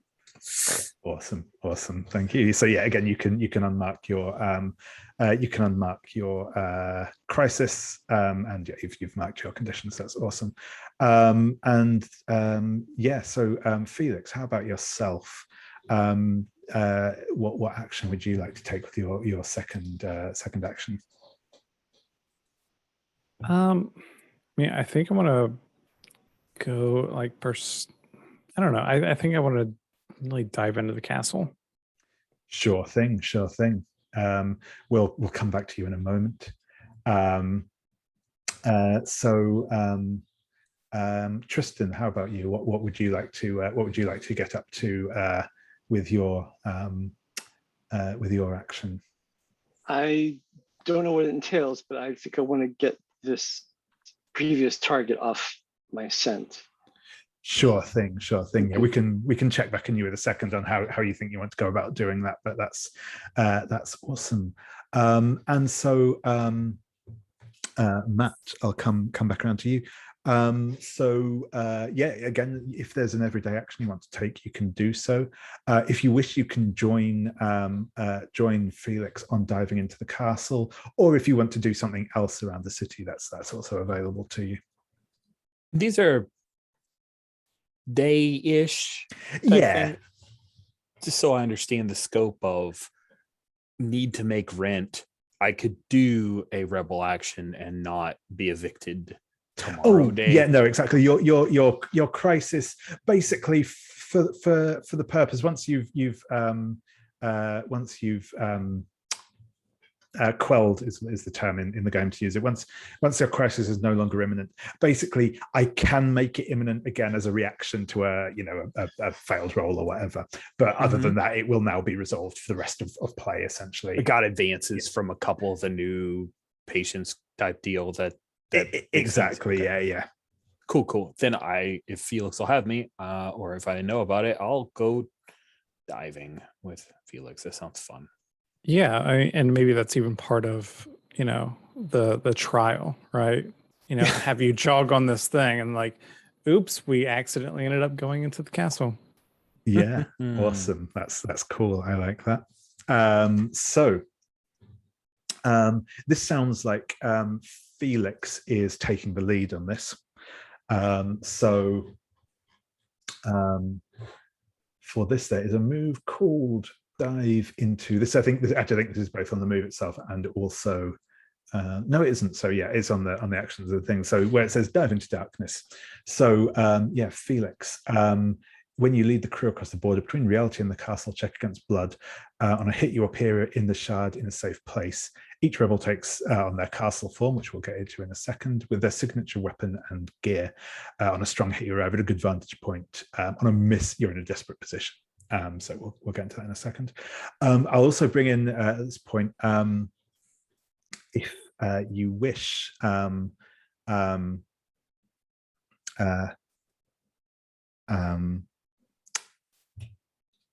Matt, you can assist with this role. There is a help out move. Basically, you say what you do. You give, and assuming that your crew covenant is intense, which it is at the minute, you give them fleeting advantage on their roll, but you share in the consequences of the affected move, good and bad. So if you wish to aid Matt, you can do so. Sure, I'll aid Matt. Yeah, cool. Or I'm aiding Felix, right? Matt is aiding Felix. Sorry. Yeah. How do you think you are kind of assisting him in entering the castle? What do you think you do that helps out with this? I think maybe Matt just tries to take on the persona of better aspects of coaches he's had and coaxes Felix to get in the right headspace in order to dive in, because I imagine that there's got to be some mental flip to be able to perceive this other world. Yeah, that sounds good. Yeah, and Felix, what does it look like when you kind of enter the castle? What's sort of the visuals that we get, and then if you'd like to make the roll with advantage. Yeah, I mean, I think it's like it's almost like this is a weird reference, but like I've seen videos of people who put on these colorblind glasses, right? And they see color they're colorblind, but they see color for the first time. And I think every time that I go into the castle, it's like the reverse of that, right? Like I see the reverse. I see the absence of color.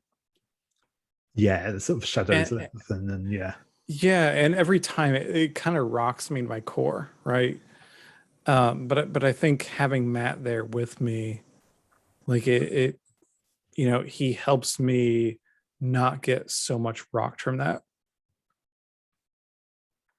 Sure thing. Awesome. So if you would like to check against, I think I said, what did I say? It was blood. Does that make sense? Yeah, check against blood. That's right. Okay, so what am I rolling? So you'll be rolling 3d6. You'll take the two highest because you have advantage, and you're looking for results above a 3, which is your current blood gauge. Look at that. 2, 4, and 3. Wow, that's no, you didn't roll 2, 4, and 3. Oh, you rolled triple six. I see. Yeah. Yeah, so that is absolutely a strong hit. So wow. It's just like falling off a log. You said falling off a log. So yeah, you will This definitely feels like a game where there should be something special. I'm forgetting a 666. But anyway, you will enter into the castle, and this particular shard of the castle, as you kind of enter it,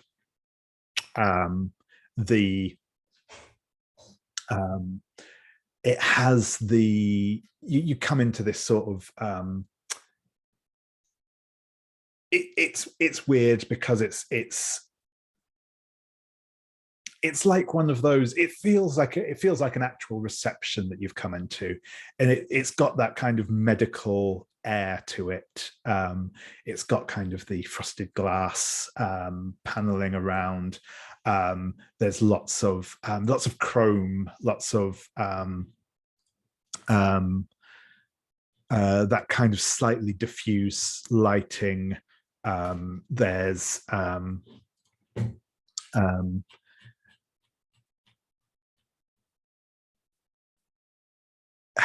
white walls, all that sort of stuff. It's got very, you can tell you're sort of in like a hospital type building, but it's very, very quiet. There's nobody moving around. There's no like furniture for people here, and the bit you're in at the minute is actually just fairly Spartan in general.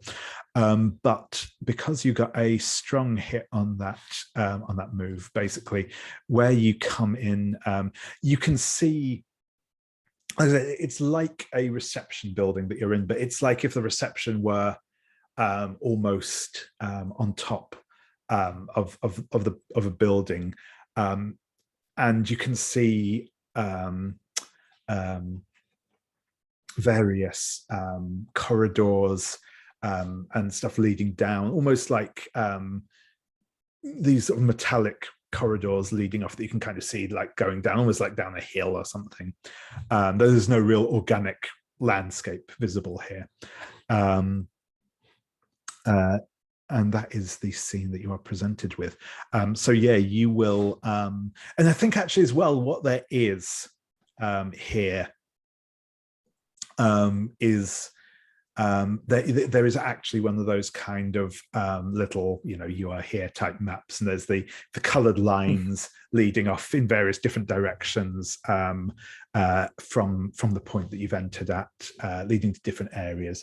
The kind of the way that the map's labeled and stuff doesn't really make much sense, but it gives you kind of a view of what sort of stuff you might find here. So yeah, as I said, you will get, because you arrived in a good position, you will get fleeting advantage on traveling the labyrinth, which is a move we'll probably get into in a moment. But yeah, you will be presented with a few different options, which we'll come back to in a second. But yeah, I will check in with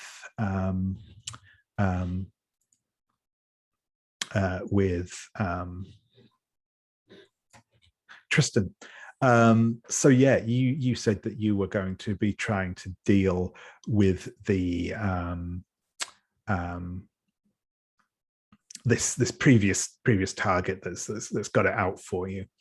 So yeah, how do you think that this looks? How do you deal with this opponent? I think there's this guy, whoever he is, thinking maybe an investment banker, day trader, has figured out who works in his office that's part of my network, and I need to get that. I need to get that person out of there to a different job, I think.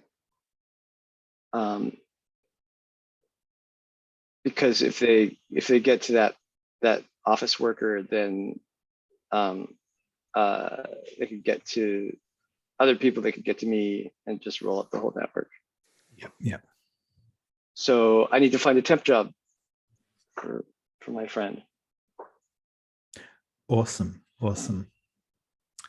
So yeah, your options here, as I said before, you either you put in the work and mark a condition, call in a favor from an NPC, or ask for help from another rebel. What do you think you're going to do here to get this sort them out with this job? I would like to call in a favor. I'm not sure. Do I have a favor?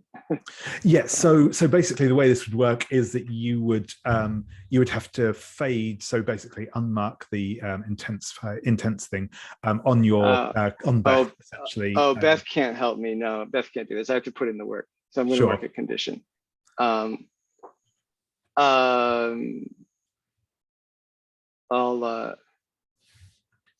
mark overwhelmed.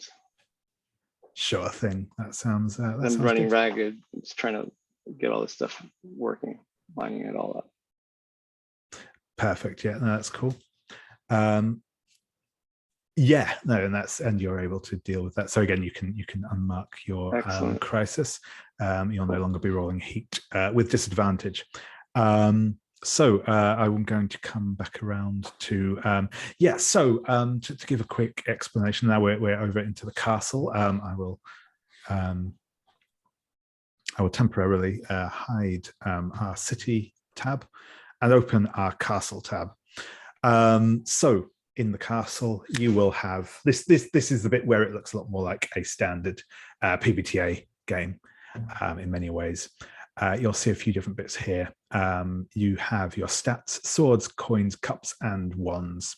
If you hover over, it says kind of what roughly the stats do. So swords is about taking direct action. Coins is about kind of working out how to use the world around you to your advantage. Cups is about passion and dealing with people or minions of the castle. And wands is about being quick thinking and creative. You'll have a look, which we will get on into in a moment. This will tell you kind of the rough outline of your look, and I'll ask you to go over those, both of you, in a moment, because when you enter the castle, you transform into a kind of more outrageous avatar of yourself. You'll also see there's a couple of bits of gear. You'll have a signature weapon. This is a weapon with a couple of tags that kind of tell you how you can use it, and you have some other gear as well, which might be another weapon. It might be armor. It might be something else. And finally, you'll have a move that lets you do something cool, and moves from your covenants as well down below that. So in a moment, I will ask you both to describe what you look like when you emerge into the castle. But first, I'm just going to quickly mention the main move we'll be looking at first when we do here is you'll be traveling the labyrinth, and this is basically finding stuff out in the castle. One of you will choose to take the lead on this. Will can check in on that in a second. Which is a check, which is a roll with wands, which works like a regular PBTA move, PBTA roll. You have two choices when you travel the labyrinth. You can either just explore in general and try and find something cool, something useful, or you can try and get to a specific location. If you do so, obviously that you then deal with whatever you find when you get there. But yeah, first I'm curious to see, Matt, when you emerge into this very kind of sterile, it's got that sterile hospital liminal feel to it. It's all a bit weird. But what does Matt look like as he emerges into this space? The castle look for the Fallen Contender is that your appearance is that of a champion, haloed and crowned with laurels. So I think that for some reason, Matt's look is that he has a golden laurels around his head, and he's wearing like a short robe, like a Greek style robe, and he has a pair of wings that come out of the sides of his feet. So he looks very much like Hermes, and he has a signature weapon that I don't love. Feel free to okay. yeah, Awesome. flavor that as you like. A golden bat. Yeah, Knuckle nice. dusters just doesn't fit, Baseball so. bat, yes. There we go. Perfect. And I'll stick with the same tags, just the logo. Yeah, I yeah. prefer it. Cool. Thank you. No, that is awesome. And yeah, Felix, how about yourself? What does Felix look like as he emerges into the castle? I mean, reading here, in the castle, you take on the aspect of a ghost, translucent and ethereal. And I think it's more just like decayed. It's what you would expect, like, an angel to look like, but just more decayed. So like almost like moth wings, I guess, coming out of the back, and like just a ghostly form. And the signature weapon is shards of light, but I see that as just kind of like I don't know, like having a keyboard, and it's just like, when you hit certain buttons, like, it shoots out. Awesome. That's cool. I like it. Yeah. So the two of you will emerge into this place, and as I say, at the moment, it is quiet around here. There is a map, as I say, in front of you, and it doesn't really make sense, but what you can glean from it is there are three kind of specifically located areas that you can find out here. One of these you'll see kind of there is a big area that's labeled up as the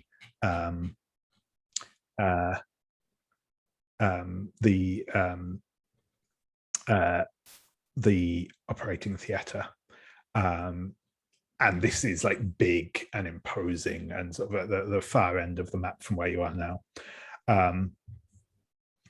In front of this, though, you will notice that there is a kind of antechamber that is referred to as the gateway, and there's kind of caution signs on that room. There is also a room that's labeled records, and there is a room that's it's identified with a sort of pink pastel-y color key on the map, but the name of it has been scratched through with a sort of scraped off of the board. If you wish to travel to one of those specific destinations, you can attempt to do so, or if you just want to kind of explore the labyrinth in general, that's also an option available to you. So yeah, who's going to take the lead, and what would you like to do? I'll do in here, Felix. Where do you want to go? Yeah, I think Felix is drawn to the one that has the the name scratched out. Felix is drawn to like this, anything that's unknown. Yeah, sure thing. Awesome. So you'll begin wandering through these corridors. You said there's this this like pastel pink line leads you through some of the corridors.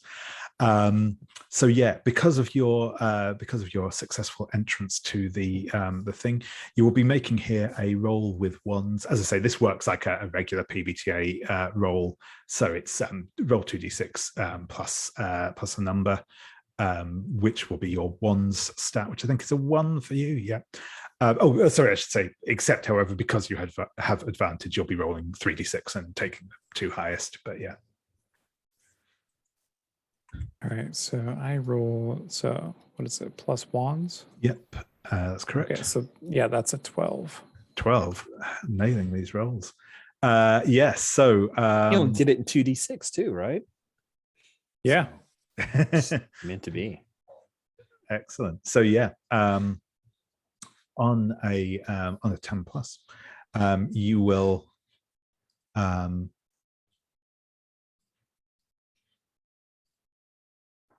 get to where you are going to, and you arrive in a controlled position.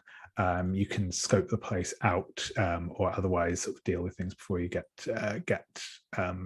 going into things. So yeah, you will arrive, and the door is, it looks like a hospital door. It's kind of got a little porthole type viewing window in it, but it's been like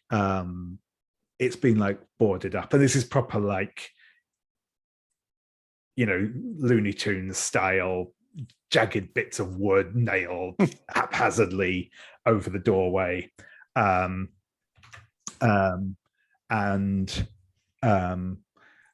as you look in through the window, you will see that this is what is very clearly a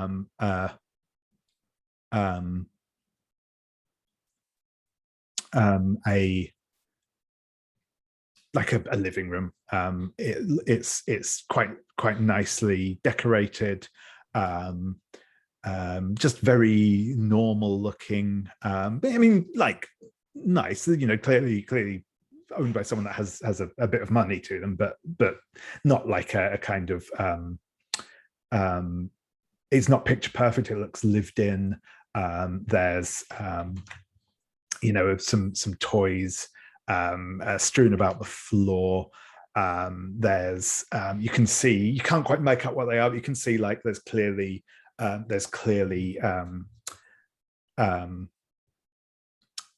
photographs up on the mantelpiece, all that sort of thing. But there's also essentially people in like biohazard suits, or you assume they're people in they certainly they are biohazard suits that are moving like they have something that resembles people inside them, and they are like, they have like those big like almost like flamethrowers that you can see they're trying to like burn out whatever's in this room, but it's doing nothing. The walls are remaining untouched.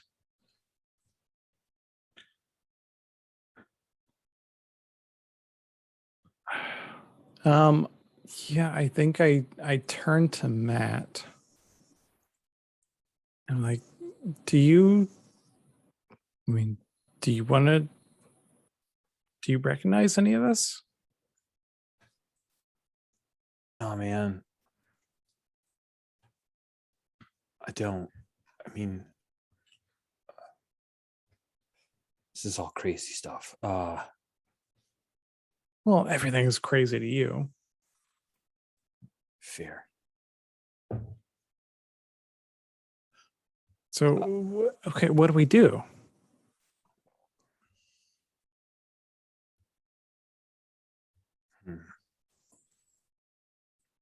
I'm now looking at the castle moves. Yeah, absolutely. So perhaps I will try to see clear. I'd like to figure out what can these enemies do and what here is valuable, that kind of stuff. So yeah, sure thing. So yeah, if you'd like to make a roll with coins.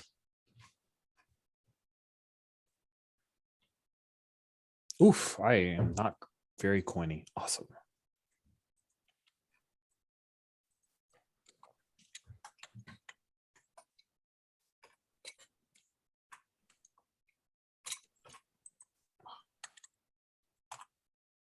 It's weird. It's not letting me put in a modifier of -1. That's odd. Yeah, it used to. Here, I'll try the up-down arrow. Ha ha. It doesn't want you to do that, Dave. It's too bad. I made it do the thing. I got a 10 Just on fire tonight. with a -1. I'll Yeah. take it. So on a 10 up, you get to ask 3 questions. Yeah. There's a little list of questions there, though, as ever. If you Yep. have a question close to that you want to ask instead, that's cool. What should I be on the lookout for? Yeah. So these biohazard suited people, you've been in the castle before, but they will absolutely attack you. You have no doubt in your mind about that. Even though the flames don't seem to be affecting like the room they're in, you reckon that they'd make short work of you. Well, I mean, you're pretty badass. They probably wouldn't, but they would certainly be an inconvenience. Okay. Then what here is valuable? Yeah. So you reckon what's likely to be of value here? Those photographs probably are important to him. The whole setup of this room. This is clearly something maybe he doesn't want to acknowledge, but it is important to him. The photographs are likely to be the to hold some secret to him. You reckon? Okay. And what? I don't feel like we necessarily have a goal other than snooping around, so I'm going to go with what can the enemies here do? I know that it might be very obvious, but I'll ask it anyway. Yeah, no, that is fair. I will give you a bit more detail on their particular capabilities.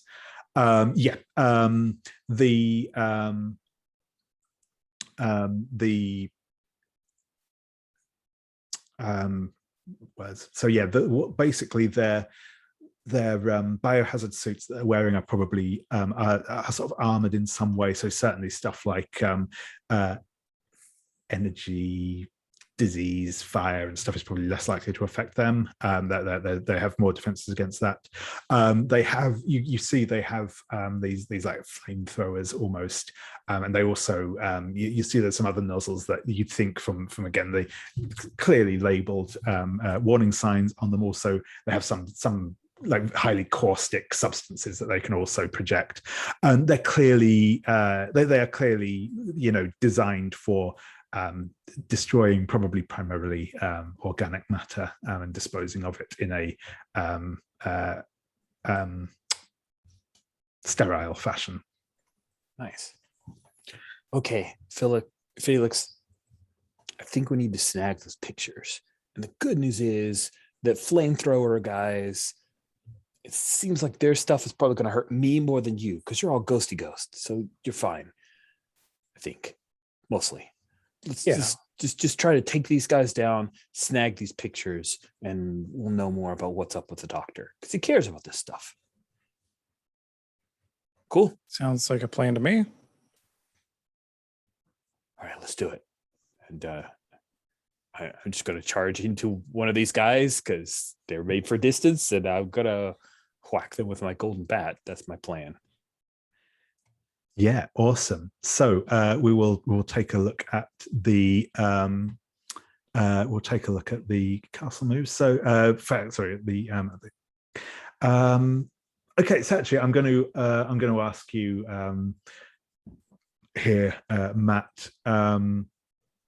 There's kind of a couple of different moves we could go to here. There's power through, which is when you hurl your strength at the castle's obstacles. This basically lets you just kind of if what you're looking for here is more just distracting, disorienting them whilst Felix does his thing, that's probably the move you'd want to go for. We can go into full combat against them as well, but if that's less your goal here, then power through is probably where we're at. Or if you have a move that is more appropriate on your character sheet as well, that's also cool. I mean, I like the idea, and Rich, tell me if this is weird, but like you're trying to just swing wildly and distract them while I'm trying to gather information. Yeah, I want to buy you time by powering through. Basically, one of the options from power through is to scatter these guys, and Felix snakes in and slips those pictures. That sounds awesome. I love that. Perfect. So yeah, if you would like to roll with swords, and you will be rolling with advantage on this because you took the time to. Yeah. Okay. Cool.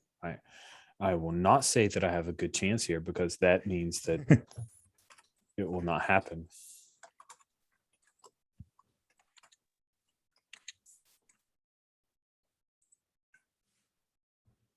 That is a 12. So 12, excellent. Yeah.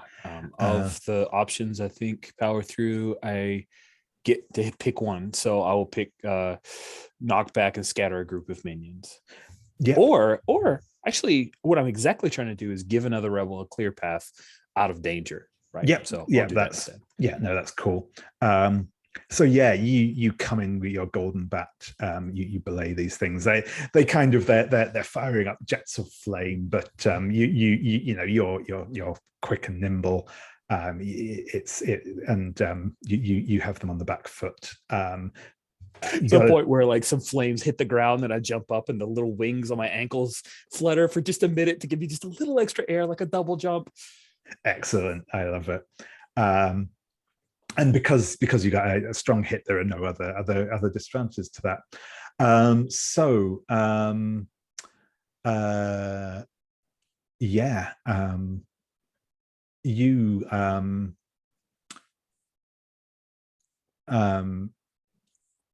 In fact, actually, I think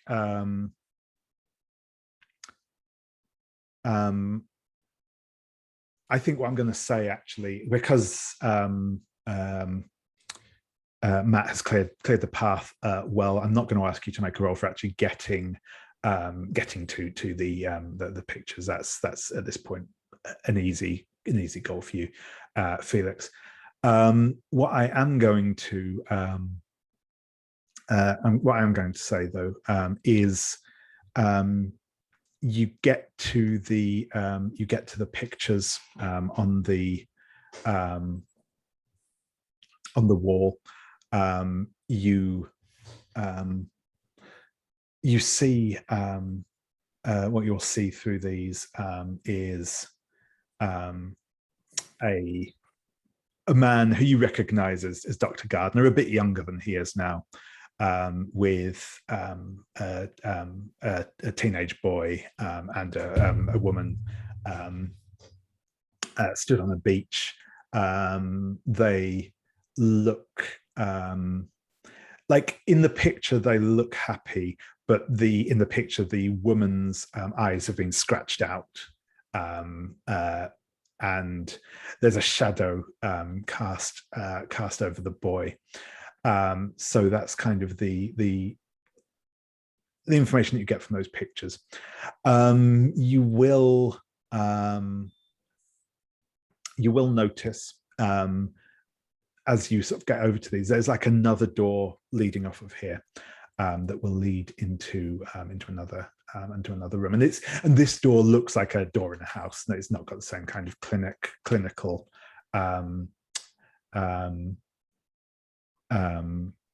feel that the rest of the place does.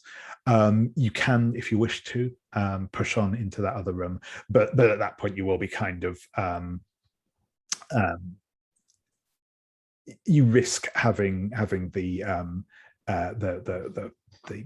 biosuited people kind of getting between you and your exit, but you might find out some more details there.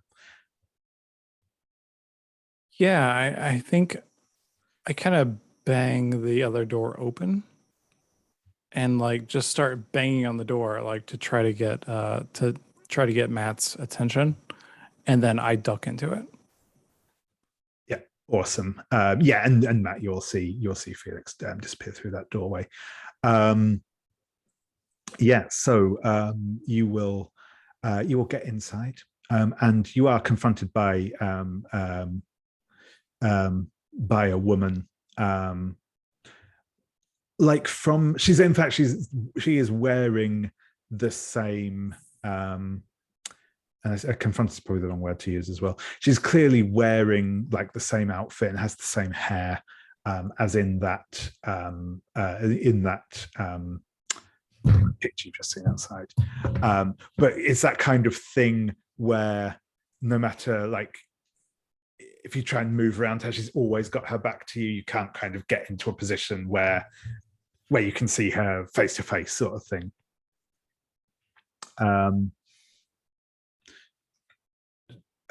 And as a result, it's difficult to tell whether she's actually reacted to your presence at all. But yeah, what do you do? I don't think Matt's seen the picture, so he wouldn't know about the scratched out eyes thing. So he looks over to you, Felix. And I just kind of, yeah, I kind of make like the sign like foe. Okay. Because like I'm not sure. Okay. Hey, lady. We don't want to hurt you, but we got you surrounded. Yep. You always say you don't want to hurt me, and yet you can never stop it, can you? Look over to Felix. I don't know this lady. Okay, look, we mean you no harm. We like multiple. You can trust us.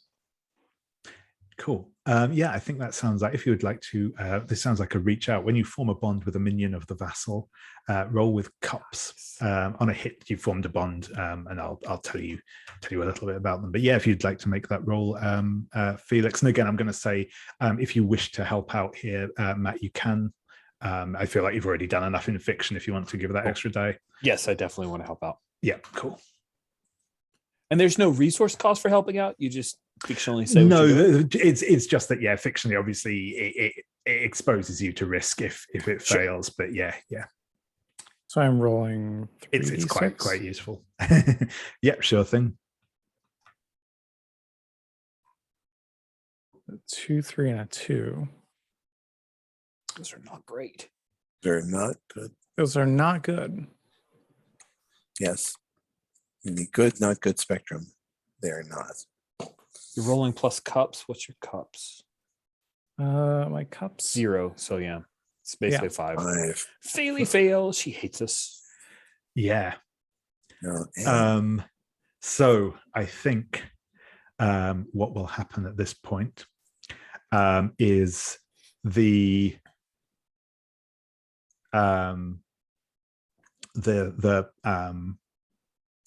figure of the woman kind of sinks into the ground. It almost like liquefies, almost that kind of Terminator style. They just disappear and they melt down into the floor of the thing. And you hear from behind you a clanking sound, metallic clanking sound, as a as a figure, large figure, sort of like comes into the corridor from behind you. And it's again that thing where the door clearly in reality in the castle wasn't big enough for it, but this thing has come through it anyway and is in the room that's behind you. Felix, I don't think she wanted to be our friend. I don't think she wanted to be our friend. She wanted to be our friend. Yeah, I don't know. You were just kind of rude. Oh, okay. And I think this is the point. You were swinging your bat. Sorry. You're not wrong. Yeah, and the as this creature comes in, as I say, they are large. They have kind of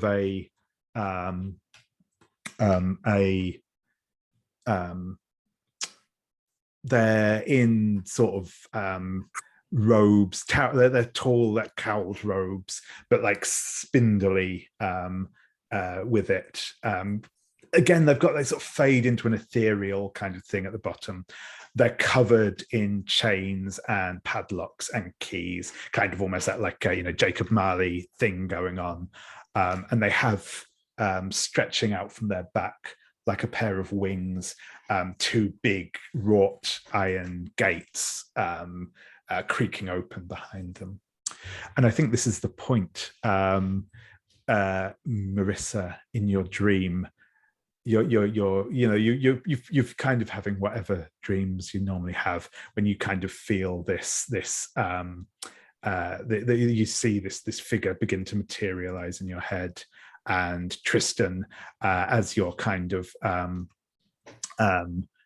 you've just kind of finished calling around and doing whatever else you're doing, and like your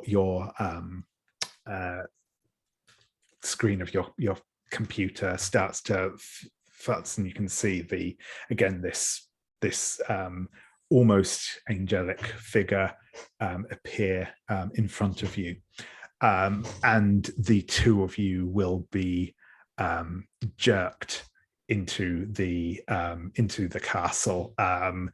It's not a pleasant experience. It's probably never entirely pleasant entering the castle anyway, but this is like that proper vertigo and sickness as you're sort of pulled in. But before we go for our last quick break, I would like to for the two of you to describe your physical appearance as you appear in the castle. So yeah, Felix, what does it look like when you're torn through the barrier into the castle? Sorry, Felix. Tristan. Sorry. Yeah, I'm dressed in black and red, like a member of Duran Duran and New Moon and on Monday, with that weird six-armed symbol that they had on my shoulder, and I've got sort of a beret, folded down on one side of my head. Awesome.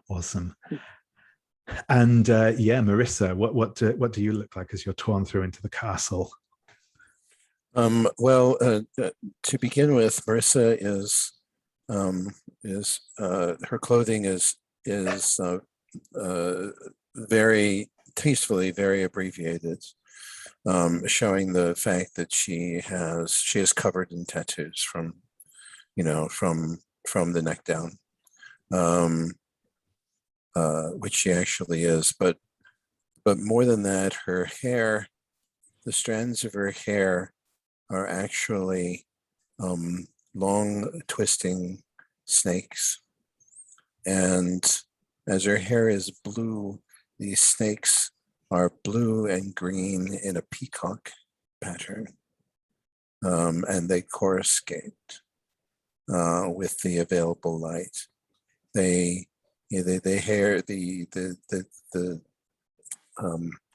ropes of hair that are snakes end in tiny snake faces with questing eyes that look in every direction, and tongues that are tasting the air to try to gain information. And that's what she looks like. Awesome. That's perfect. Thank you very much. So yeah, as I said, we'll take another quick about 5-minute break. So about come back about just before about 25 to, and we will engage in combat against the gatekeeper, and I'll see you all shortly. Okay, yes. So what we're going to do is we're going to go into we'll enter into combat with the enforcer, the gatekeeper here. So we'll start engaging in this combat. We'll see how it goes. I might truncate it slightly if we look like we're a bit too pressed for time, but I think hopefully we'll get through it relatively quickly. So just as a very brief overview on how combat works in this game. I'll say there's a separate tab for combat moves in specific. You can still use other castle moves whilst you're in combat. It doesn't preclude you from using it. It doesn't like lock them out. It's just obviously the combat moves are the ones that are specifically focused on actually engaging in combat with an enemy. We may touch on some of the other moves to kind of reposition and all that sort of stuff as we get into things. The way that this combat works is that you'll be up against the enforcer in the first place, the gatekeeper. The enforcer has 3 qualities. Each of these qualities sort of give them certain capabilities that they can rely on in combat. In order to take them out, you need to destroy all 3 of those qualities. Which will usually have some sort of impact as you do it, but it will also obviously constrain their abilities to fight back against you and eventually take them out. So that's sort of what that looks like. The main way of destroying qualities is to use the strike move, which is one of the combat moves. The strike move requires that the enemy you have an opening on the enemy. Openings are essentially generated by performing some of the other combat moves. You also have some moves that are just sort of about like avoiding damage yourself, helping out your allies, all that sort of stuff. It's PBTA combat where we a lot of this will depend on fictional positioning as much as tactical positioning, as it were. But yeah, primarily the line it up and pressure are 2 primary ways of gaining openings on the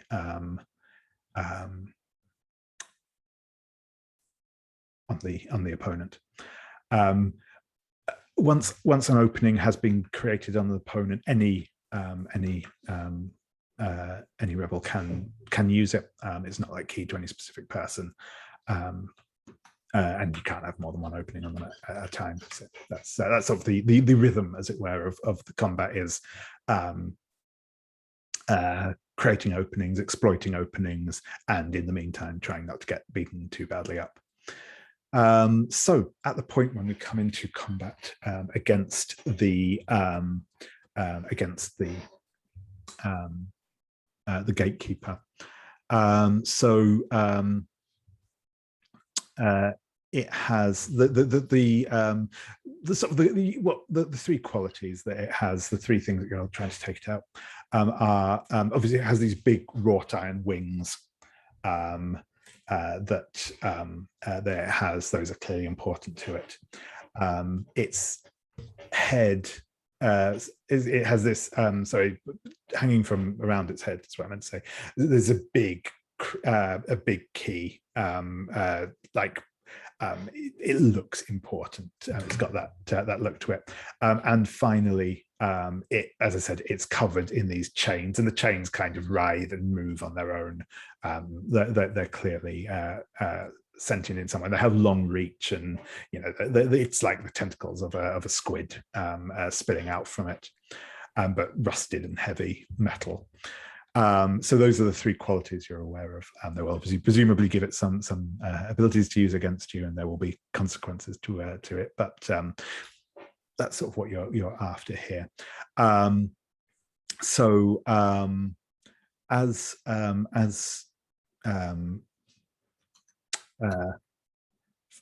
Tristan and Marissa are sort of dragged into this unexpectedly, it is going to have an opening of both of you, which means it's basically more effective at attacking you for the moment.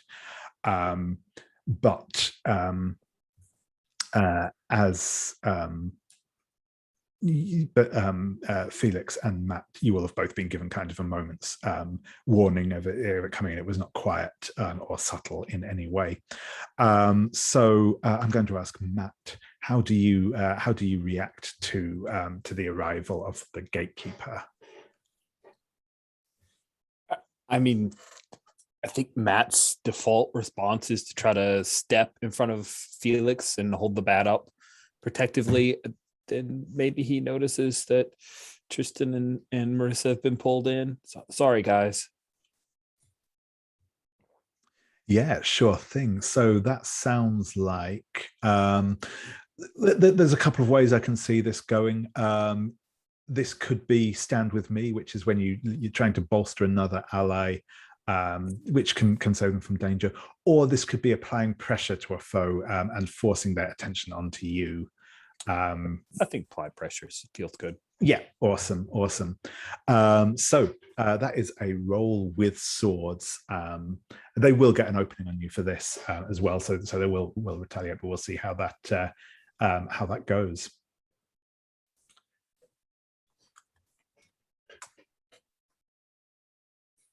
Here we go. Oh my, the dice are going to fail me soon because it gave me an 11 that time. I did have a +2. So excellent. So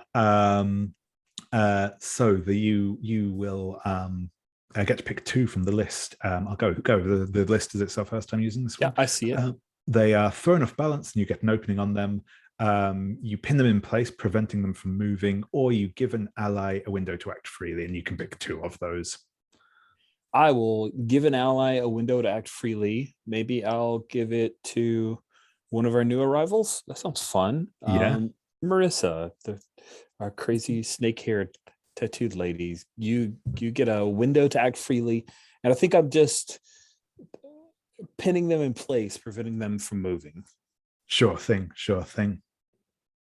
Okay, but there's no opening, right? So no strike yet. I did not give myself an opening, correct? Right. Yeah. No worries. And also, I should say, when it says you get an opening on, that means sort of anyone potentially can exploit that. So if you want to choose it, you can, but you don't. Then I'll do that. Yeah, I'm sorry, no, sure, I misunderstood it. No, that's fine. Yeah, so it's not. What's it? Yeah. Okay, so I'll give an opening, and an ally has a window to act freely. Yeah, and I think the opening that it gets is quite simply that you step up in front, you batter up against it, and it sees you as the biggest threat, and it sweeps towards you with this big lashing chain coming out at you. The chain is going to slam into you, and I'm going to ask you first to make a roll to push through the pain, please, Matt, and then we will see what Marissa gets up to, and that is a roll with the number of conditions that you have, Matt. This is again similar to masks. Yeah, exactly. Cool. I currently have 1, and that was from everyday stuff. So I'll be rolling 2d6 plus 1. Here we go. Cool. That is a 6. Your dice know when to back off. Yeah.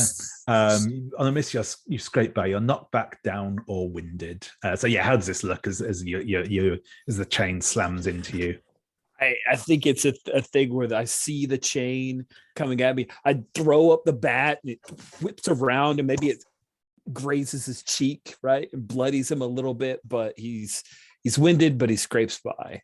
And it's still got his sword right now, and I think that's how he's giving an opening and letting people act freely. Awesome.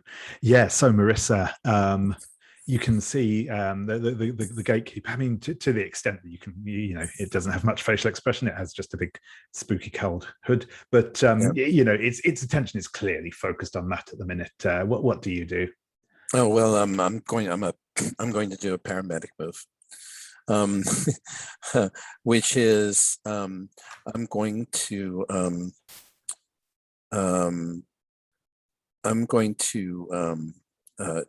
reach out to him, and the tattoos come off of my hands, and sort of twine gently around his neck and face, and I say, no, calm down. Mustn't, we're just here to help you. Mustn't hurt the doctors. And I'm trying to sedate him. Awesome. And it's a strike. Yep. No, that's cool. Yep. So is this precise insight, do you think? This is arguments and emotional arguments and emotional pills. Yeah, there we go. Cool. Yeah. So this is a soft strike, and I have my hypo there necessary to reinforce it if it has to be. Awesome. No, that's perfect. Thank you. So let's see what the dice rolls. 13. 13. Excellent. So on a hit, you remove the opening and break one of the foe's qualities. If you break its final quality, it's defeated and no longer threat. But and its break move will come into play. But you do not suffer any other ill effects from this, as you got a strong hit. So the way that this looks, I think, as you kind of put this sedative in, there's a moment where the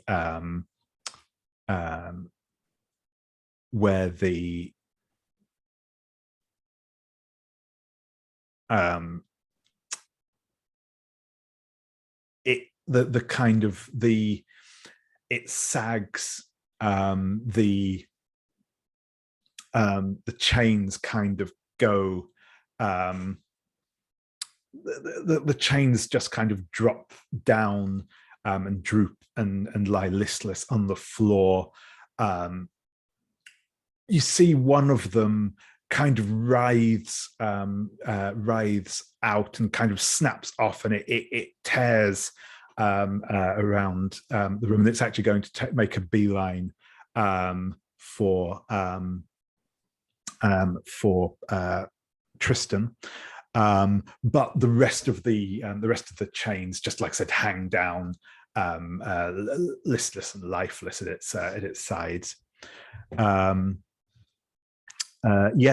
I say that's good. That's good. We're just trying to help you.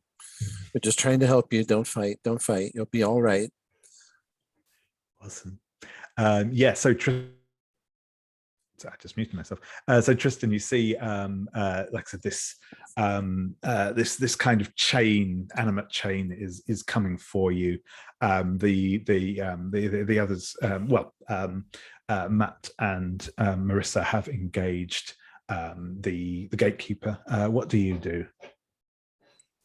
I don't want to strike back because that would maybe work against the sedated effect that Marissa is going for. So I'm going to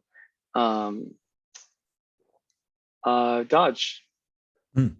Roll plus ones. Yeah, absolutely. So get out of the way of this. The attack coming in at you. If you roll with ones. Ones is not my best. I got -1, but that's fine. It's going to make it work. 5. Okay, let's see what happens. Yeah. So I think the chain wraps around you. You try and get out of the way, but it's fast. It's moving like a darting python. It wraps itself around you. You can feel it squeezing and constricting. I'm going to ask you to take a condition. How do you think you feel at the moment? A little hard to breathe. I'll go with scared. Scared. Yeah, sure thing. It's choking you. You're kind of, at the moment, you're constrained by it, and you're going to have difficulty doing anything else until you've broken out from its thing. And I'll come back round to Felix. So as I said, we've got the they are currently engaging the gatekeeper. Tristan is bound by this chain. What are you going to do? I want to shoot the chain, like try to break it. Absolutely. So I think this is probably going to be a power through rather than sort of direct combat move, as it's just kind of it's not really a sentient opponent at this stage as such. So if you would like to make a roll with swords, or I suppose actually the other thing would be to kind of possibly you could use stand with me to do this, as if you're focusing more on sort of rescuing them from the chain itself. No, I think I'm more attacking the chain. Yep, sure thing. So I rolled a 7 plus what are we plussing here? Swords, yep.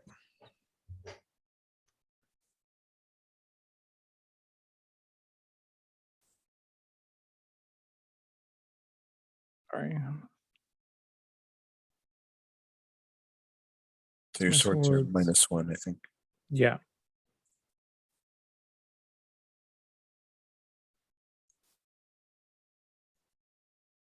Sure. So that is a miss indeed, yes. So what I will say here at this point as well, this is another move I haven't mentioned yet, but this seems like an appropriate point to do it. There is another move called Evoke the Covenant, which is if you're desperate after rolling the dice, say which intense covenant you call on for aid, fade the covenant and re-roll one of your dice. If it's your crew covenant, the others will say which rebel stands up to help you out, and I'll say how they're placed in danger. If it's a major covenant, the architect says how they lend unexpected help to you, but open themselves up to retaliation. So that's sort of your NPC covenant. Do you wish? You don't have to use that though. If you're happy to take the miss, that's fine. But that option is there if you wish to use it. No, I'll take that, and so I re-roll. Yep, sure thing. Yeah, that's you re-roll one of those dice. Which covenant are you? Oh, Hieronymus. Hieronymus.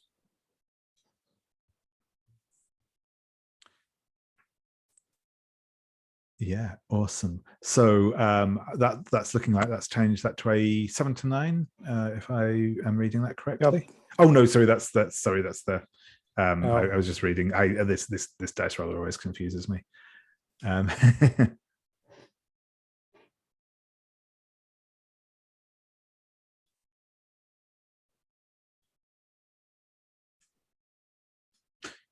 But yeah, that will still be a 7 to 9, so that will take it up to a 7 to 9. So yeah, awesome.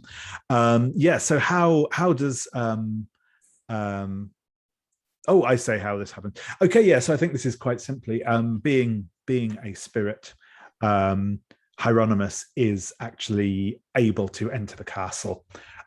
So I think we see Hieronymus actually sort of manifest. As you kind of like go into it, to take on this chain, it kind of rears back on you again, almost looking like a snake as it comes for you.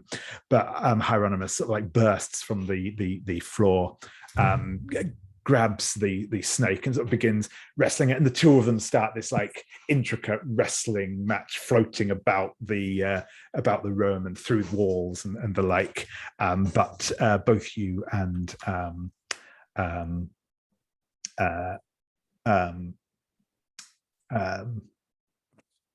Tristan are free of the chain. I think though in your dodging out of the way of this, you will, however, the gatekeeper is going to turn their attention on you. Their chains are now, as I said, mostly listless at their side, but it's it wields this big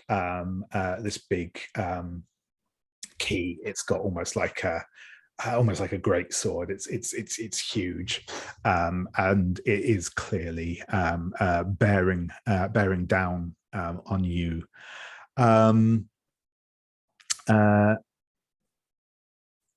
does someone want to step in and do something here before this blow falls on Felix?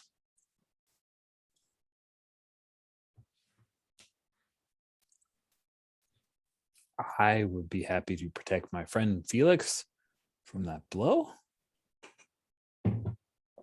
Let's see. I think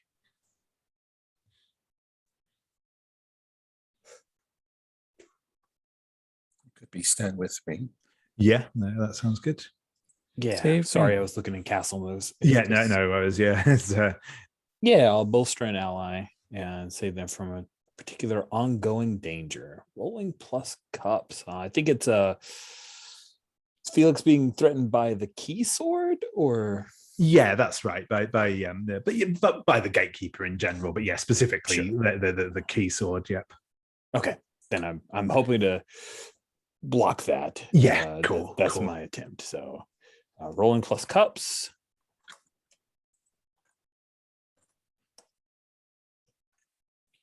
Whew, scrape by with a 7. 7. Yeah. So on a hit, you save them from that danger. You come in and I'm imagining like a cool parry against this sword as it comes down. Yeah. Sling. Yeah, Does it make exactly. the aluminum bat sound? Yeah, it does. Or does it ring like brass?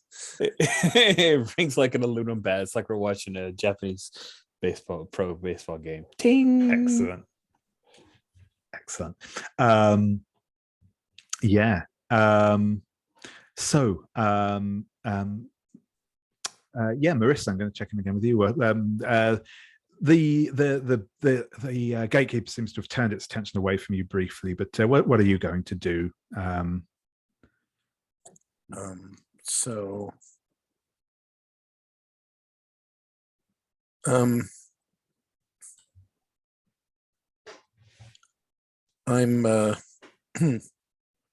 let's see.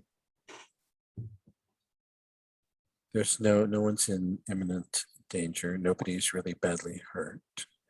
I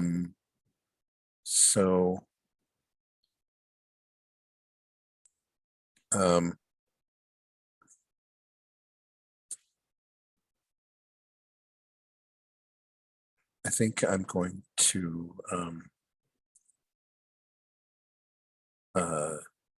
search for a weak spot. Yeah, awesome. Since it's not looking at me. Yeah, so that would be line it up, which is a roll with coins. Yes, coins is not my best stat, but this makes more sense fictionally. So yep, sure thing. And that's a miss. Sure thing. So yeah, I think as you're kind of trying to get this you're trying to get a bead on it. It flaps its big steel gate wings, and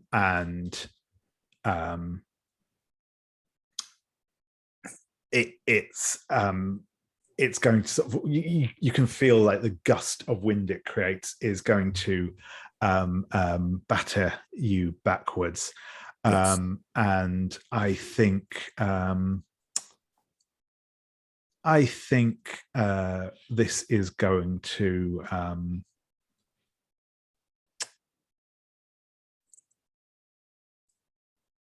I'm going to say if you want to, you can try and dodge this, or you can just take it on the chin, and then it will be pushing through pain. I'm not going to try and dodge it. I think that would just I'm not quick that way. Yep, sure thing. So yeah, if you would like to roll to push through the pain. So again, this will be a roll with a number of conditions. Yeah, that's a 10. Ooh. So on a 10 on push through the pain. It's crushing. Yeah. Yes. Can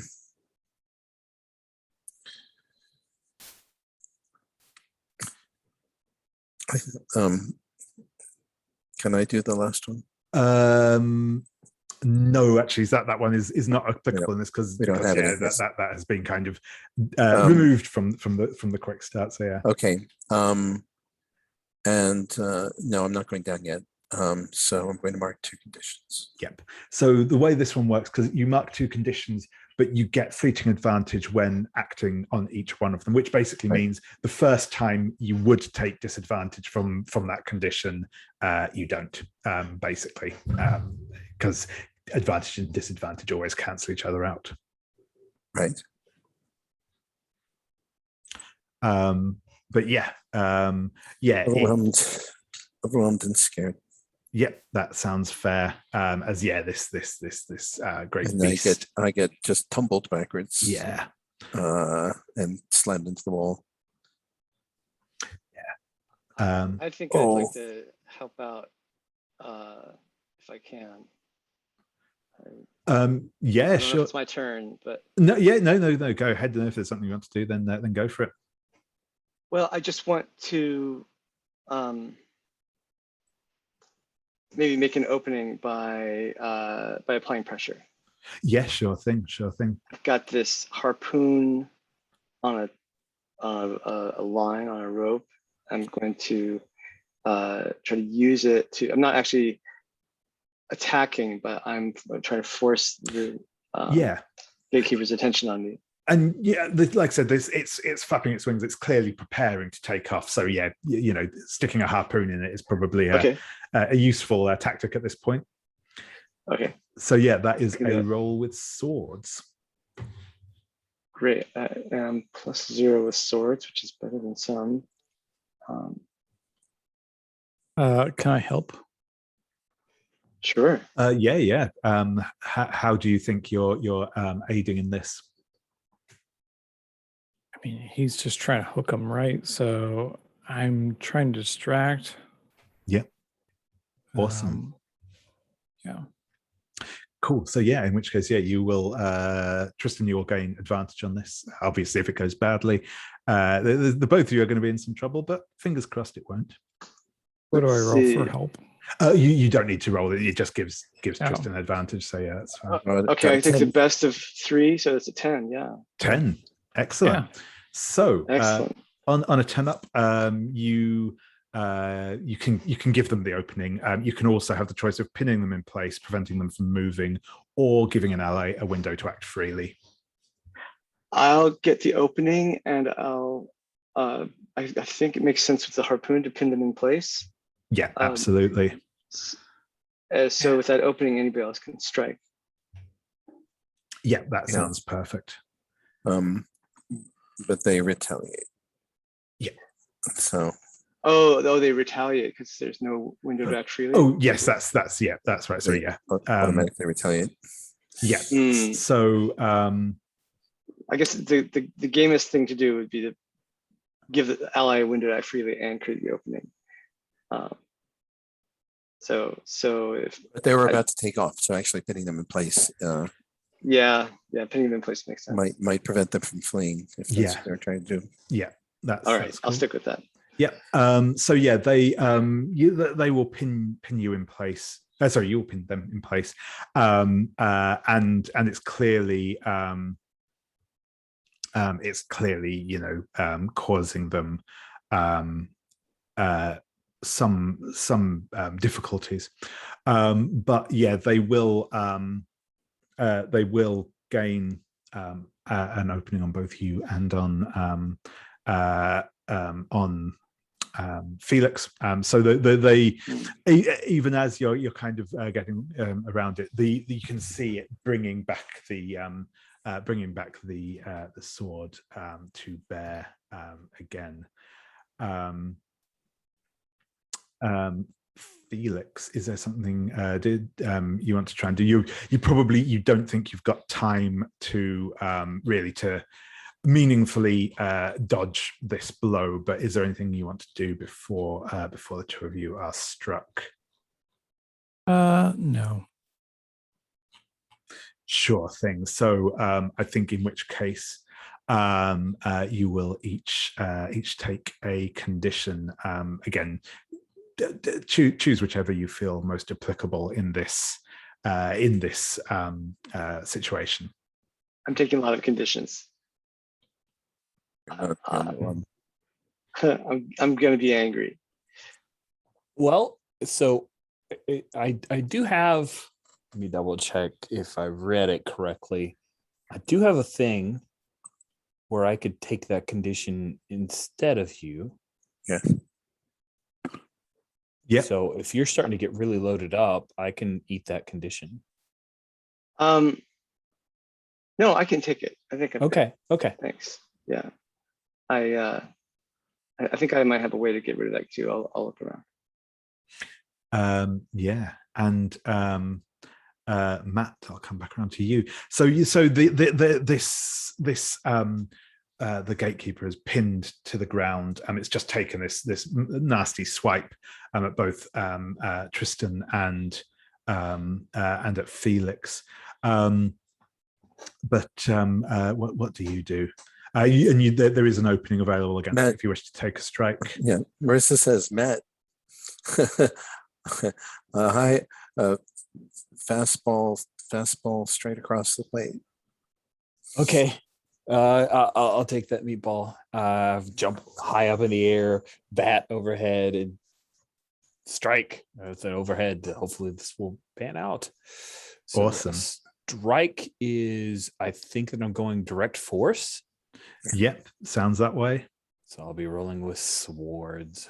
Here we go.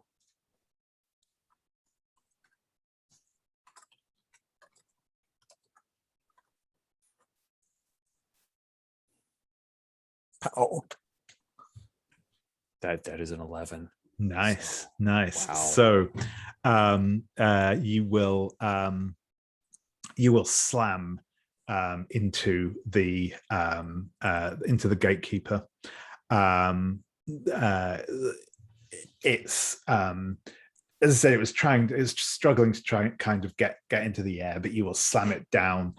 It's the gates that form its wings will crumple and twist underneath it as you knock it down. And I think we will call the gatekeeper defeated there,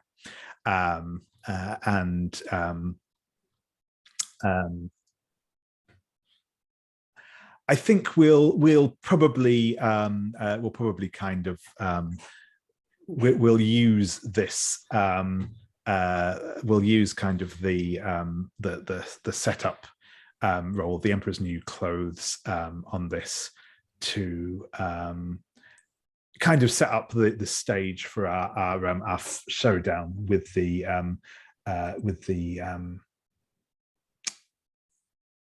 Dr. Gardner's avatar, but we'll see how much we actually get done. So you have with the defeat of the gatekeeper, that will put you on 3 dice for the Emperor's New Clothes. Marissa says to Matt, and she puts out a finger and she writes numbers across your chest. She says, 1 run, 2 hits, no errors. Thanks. And then she coughs, and she goes, "Ow! Oh, God! Oh, that thing hit me hard." I'm sorry, you guys took a lot of hits. I'm sorry. That's sorry we got pulled in. no, we're good. You guys, that was too much for 2 people to go after. I know you guys were scouting and ran into, I hope you guys were just scouting and ran into that by accident. Of course. Oh. Yeah. How's everybody? I'm good. No problem. I think Tristan's in rough shape. No, Tristan- no. It's Tristan? No, you're not. Come here, good. Okay. Tristan. Yeah. Doctor says, come here. Coming. Yes. Right. Would Ready. you lie down on this table? I need to examine you. Sure. Okay, does this hurt? Yes. How about this? Yes, also that. I'm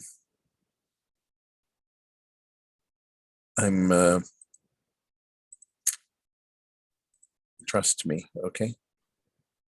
Okay. I know you know, but I want to say out loud, we're still in the castle. We're still in the castle. Yeah, Yeah, it's this is actually easier in the castle. Sure, if you say so. I reach into my pockets and I pull out I have my syringe and I jab it in your arm and you feel all warm and strange and then I'm going to okay, nothing's poisoned. I'll just try to. That feels pretty good, actually. I'll just try to heal you. Yeah, that I lost my thing in the tab. That is a that sounds like where is the move?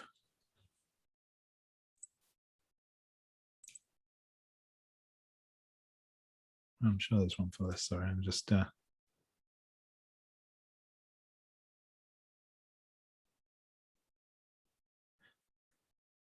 Is this just to stand by me? It's yeah, after sound with me. Yeah, that's it. So that's what I was looking for. Yep. Okay. Give it a shot.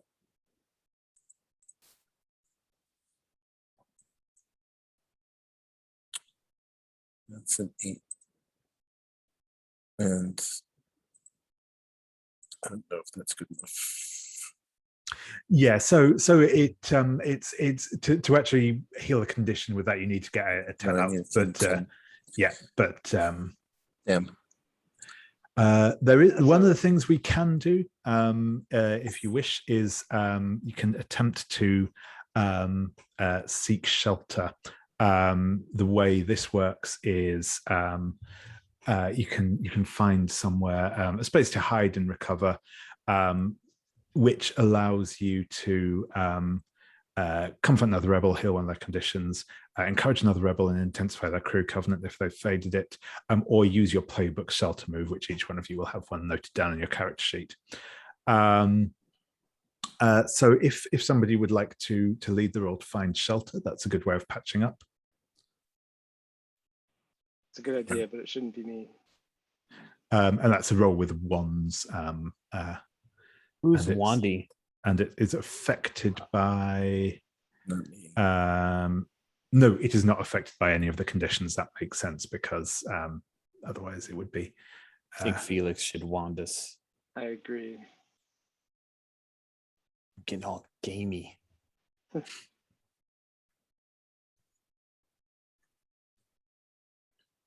Well, it's just being able to find your way out of here without running into anything else.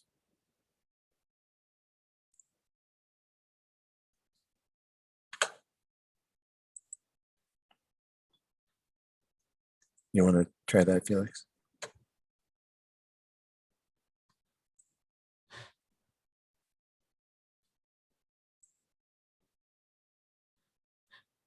Oh, you're muted.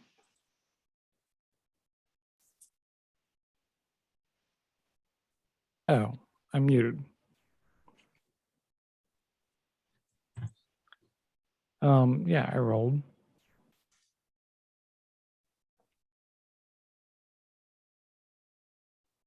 I rolled a 1. You only rolled one die. Yeah. It's 1d6 there. Maybe a second die will be better. Fuck.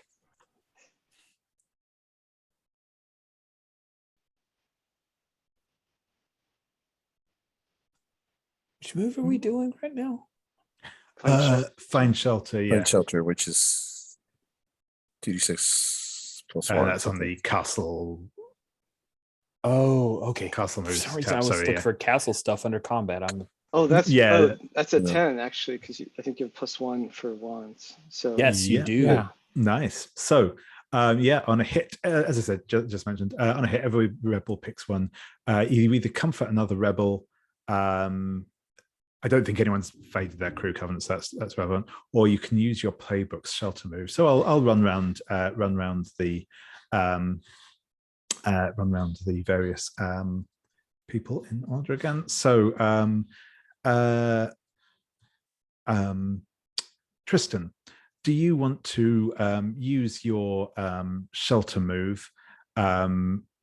No, you probably don't. Sorry, I've just read what your shelter move is. It's not relevant. Would you like to comfort one of the other rebels, and if so, who and how does that look? Definitely. I think I want to comfort Marissa, remove one of her conditions. And what do you do? I come to you and I speak softly and gently and say, we're here, we're together, we've made it this far, we're going to be good, we're doing okay. And Marissa goes, I'm gonna be fine. I'm fine. Let me just work on you. Which is her way of dealing. Okay. Okay, because she's doing it right back to you. Awesome. Okay. She says, so you just get your moving. Yeah, lie down. Okay, put your feet up. Nice. Yeah, okay. She takes your pulse. It's like, I'm just, when you have your hand on my wrist, I'm gonna put wrap my fingers around your wrist also, and just sort of softly but firmly hold you too. I'm gonna get rid of overwhelmed. Me too.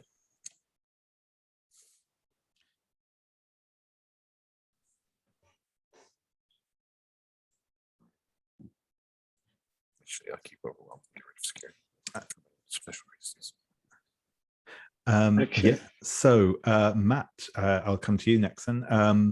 As we've done those two. Are you going to use your are you going to use your shelter move, or are you going to comfort one of your fellows? Oh man, the shelter move is pretty. Dang it! I was looking at it just a moment ago. There it is. You may ask the architect, that's the GM, what's the vassal currently feeling most guilty about? They'll answer honestly. You gain fleeting advantage acting on it. It's pretty good. It's pretty good, and I know we're about to roll straight into a fight, so I'm gonna be selfish and say that is what I'll do. Sure thing. So yeah, I think that the vassal is currently feeling most guilty.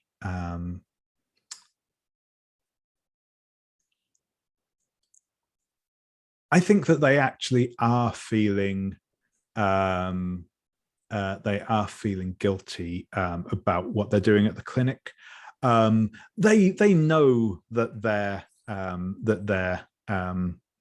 new cure will succeed, but they can't wait for the trials to prove it properly, and they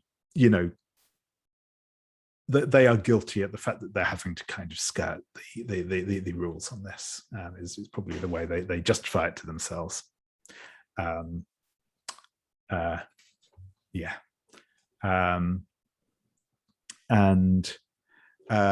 Felix, do you wish to use your shelter move, or do you wish to comfort one of the other rebels? I want to comfort Matt.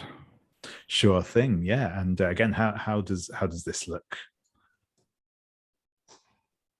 Oh, I think I take on the burden. Like, Matt's whole thing is, well, everyone's whole thing is you have to take it on, but I take on everything for Matt. Oh.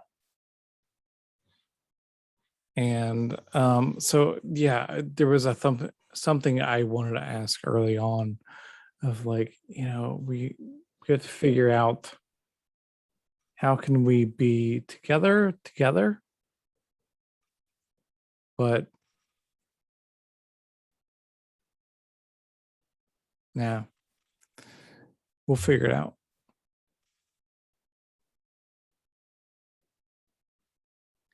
We'll figure it out.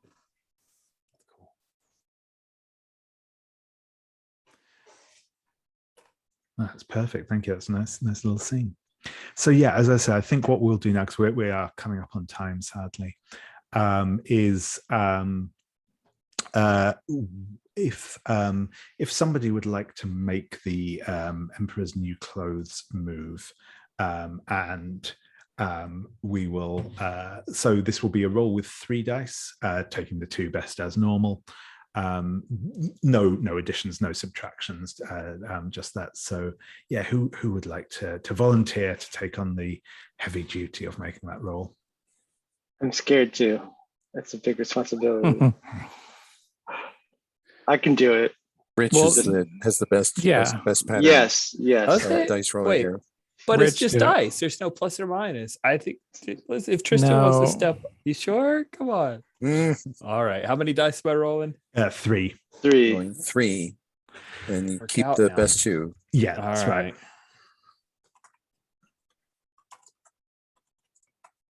3 and I keep the best 2. Here we go. Here we go. You got it.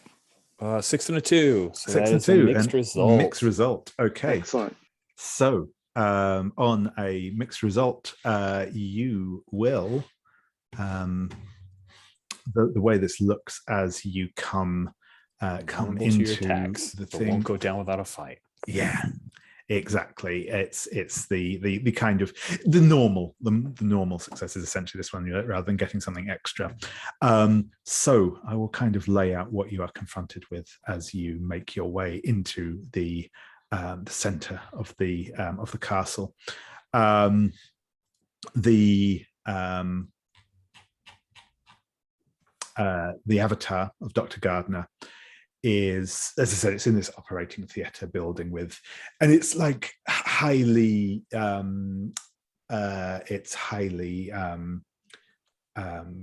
automated. There's machines, there's moving bits, robotic arms. There are patients in here, but the patients all look kind of indistinct, and they're covered in machines and monitors and things pumping things and all of this stuff going on. And the avatar of Dr. Gardner is, again, it's a liquid metal creature with arms that turn into scalpels and needles and all sorts of surgical implements.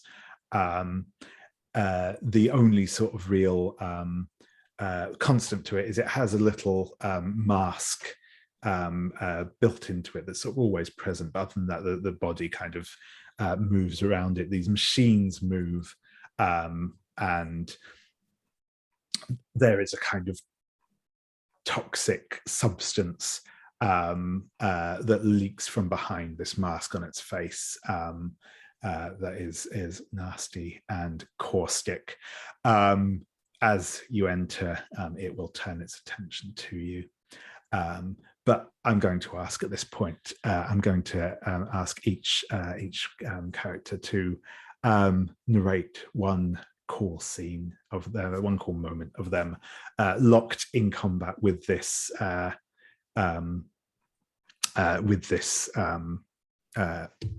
adversary.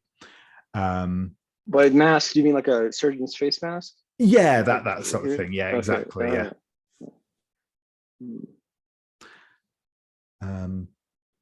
If anyone has an immediate thought and wants to jump in, then go for it. Otherwise, I'll just go in character keeper order as per. We're attacking? Yes, yeah. And what weapons does this guy have again? All sorts of surgical tools, basically forming from its kind of mercury. Again, it's that T1000 thing going on.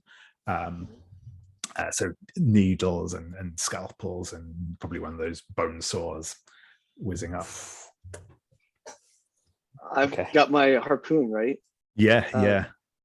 I'm going to throw it at him, try to make a fixed point in all this flowing metal.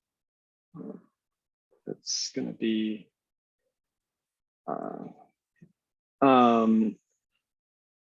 precise Oh yeah, sorry. This I is just should have said narrating. This is we're just just narrating. narrating at Oh, just the narrating. stage. Okay, all right. No, it's fine. All right, We yes. won't, All right, so that's what I do. I throw the harpoon into the middle of his body, try to fix it in place. yeah, awesome. And I think you can kind of see the metal trying to reform around this foreign object that's not part of it, and it's all weird and yeah. Yeah, I think I know mine. Yeah, awesome. So I'm standing there, and it's like, and I say, not so long ago, venoms and such were used in healing. And the snakes twine round each other, like on a caduceus. And he reaches out with horrible tools and lops off a bunch of the snakes, and more snakes grow out of them, almost like a hydra. Hydra regenerating until there's just these hundreds of little snake heads that are tonguing him and giving tiny little bites, and such like that. And she says just listen to the snakes and go to sleep. Go to sleep. You don't have to fight anymore. Awesome. Matt, how about yourself? What sort of a moment of the battle we see from your perspective? In post-production, they edit things so that Marissa's comes after mine. I think that there's a point where there's a circular saw, and it's the doctor is coming after Felix to make some kind of incision or removal, and Matt throws the bat up at it, and there's this cool graphic of like neon sparks spitting over the back, and yeah, I think there's a point where he has to readjust his grip, and it slices across part of his thumb, but he's able to protect Felix. He's able to keep Felix from taking more harm, and that's worth it. That's worth the sacrifice. Awesome, lovely, thank you. And yeah, Felix, how about yourself? How do we see Felix engaging with this avatar? Yeah, Felix, he's fighting it. He's not fighting it. He has this moment where he thinks he might be like, am I the avatar? Can I fight the avatar? But no, he fights the avatar, and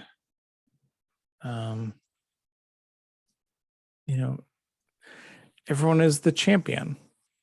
He fights them, he kills them, and he's kind of worried for a second where, wait, is this too easy? Am I the villain? And I think that's where we leave off. Nice.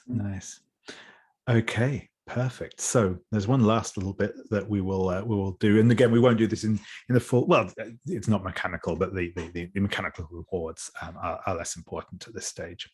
When you defeat the avatar of Dr. Gardner, its power kind of condenses into a vial holding a crimson liquid, sort of glowing slightly, floating just in the center of the chamber.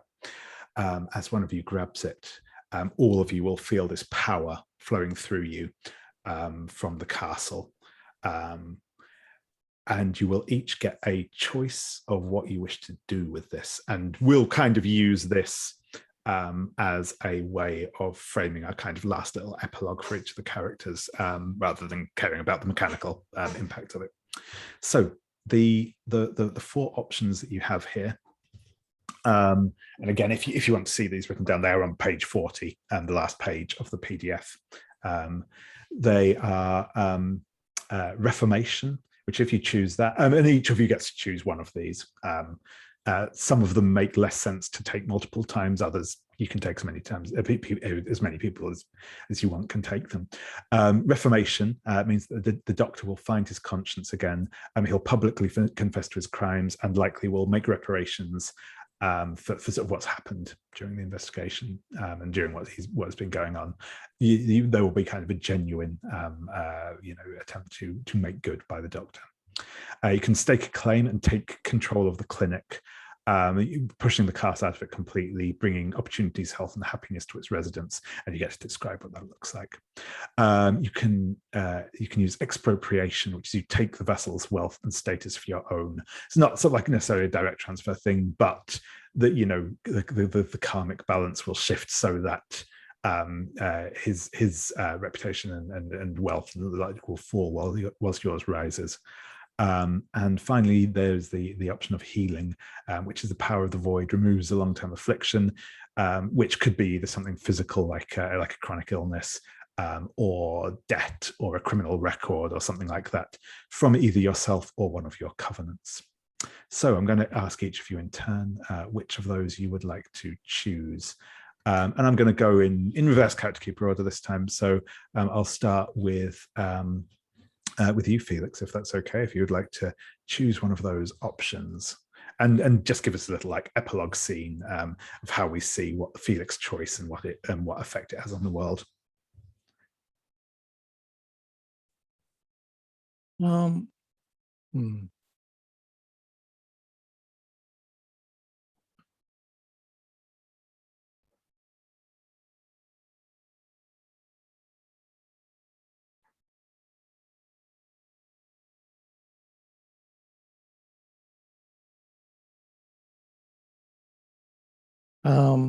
Yeah, I don't know. I sort of thought what was fitting with your last lines was the clinic becoming yours, if you're not sure if you're the villain or not. Yeah, no, That's that wicked. makes perfect sense. Yeah, I'm not really sure if I'm yeah. Awesome. Yeah, that's Right. cool. Sort of a foreboding note. Yeah.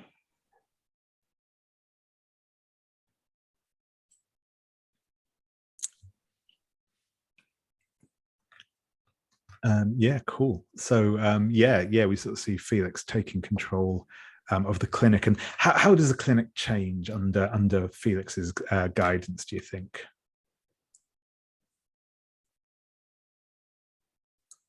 It becomes like more, I don't know, less hopeful and more like directful. Cool. I like it. Awesome. Thank you very much. And Marissa, which of those do you choose, and how do we see that effect on the world? So Marissa, you see Marissa and Sergei, it's 3 o'clock in the morning, at a lull, in the emergency room run, which happens, from time to time. And they're talking about this, and Marissa goes, "Oh yes, that's right. I forgot." And she takes a finger and she runs it down Sergei's chest like it was a scalpel. And she seems to reach into him and pull out something dark,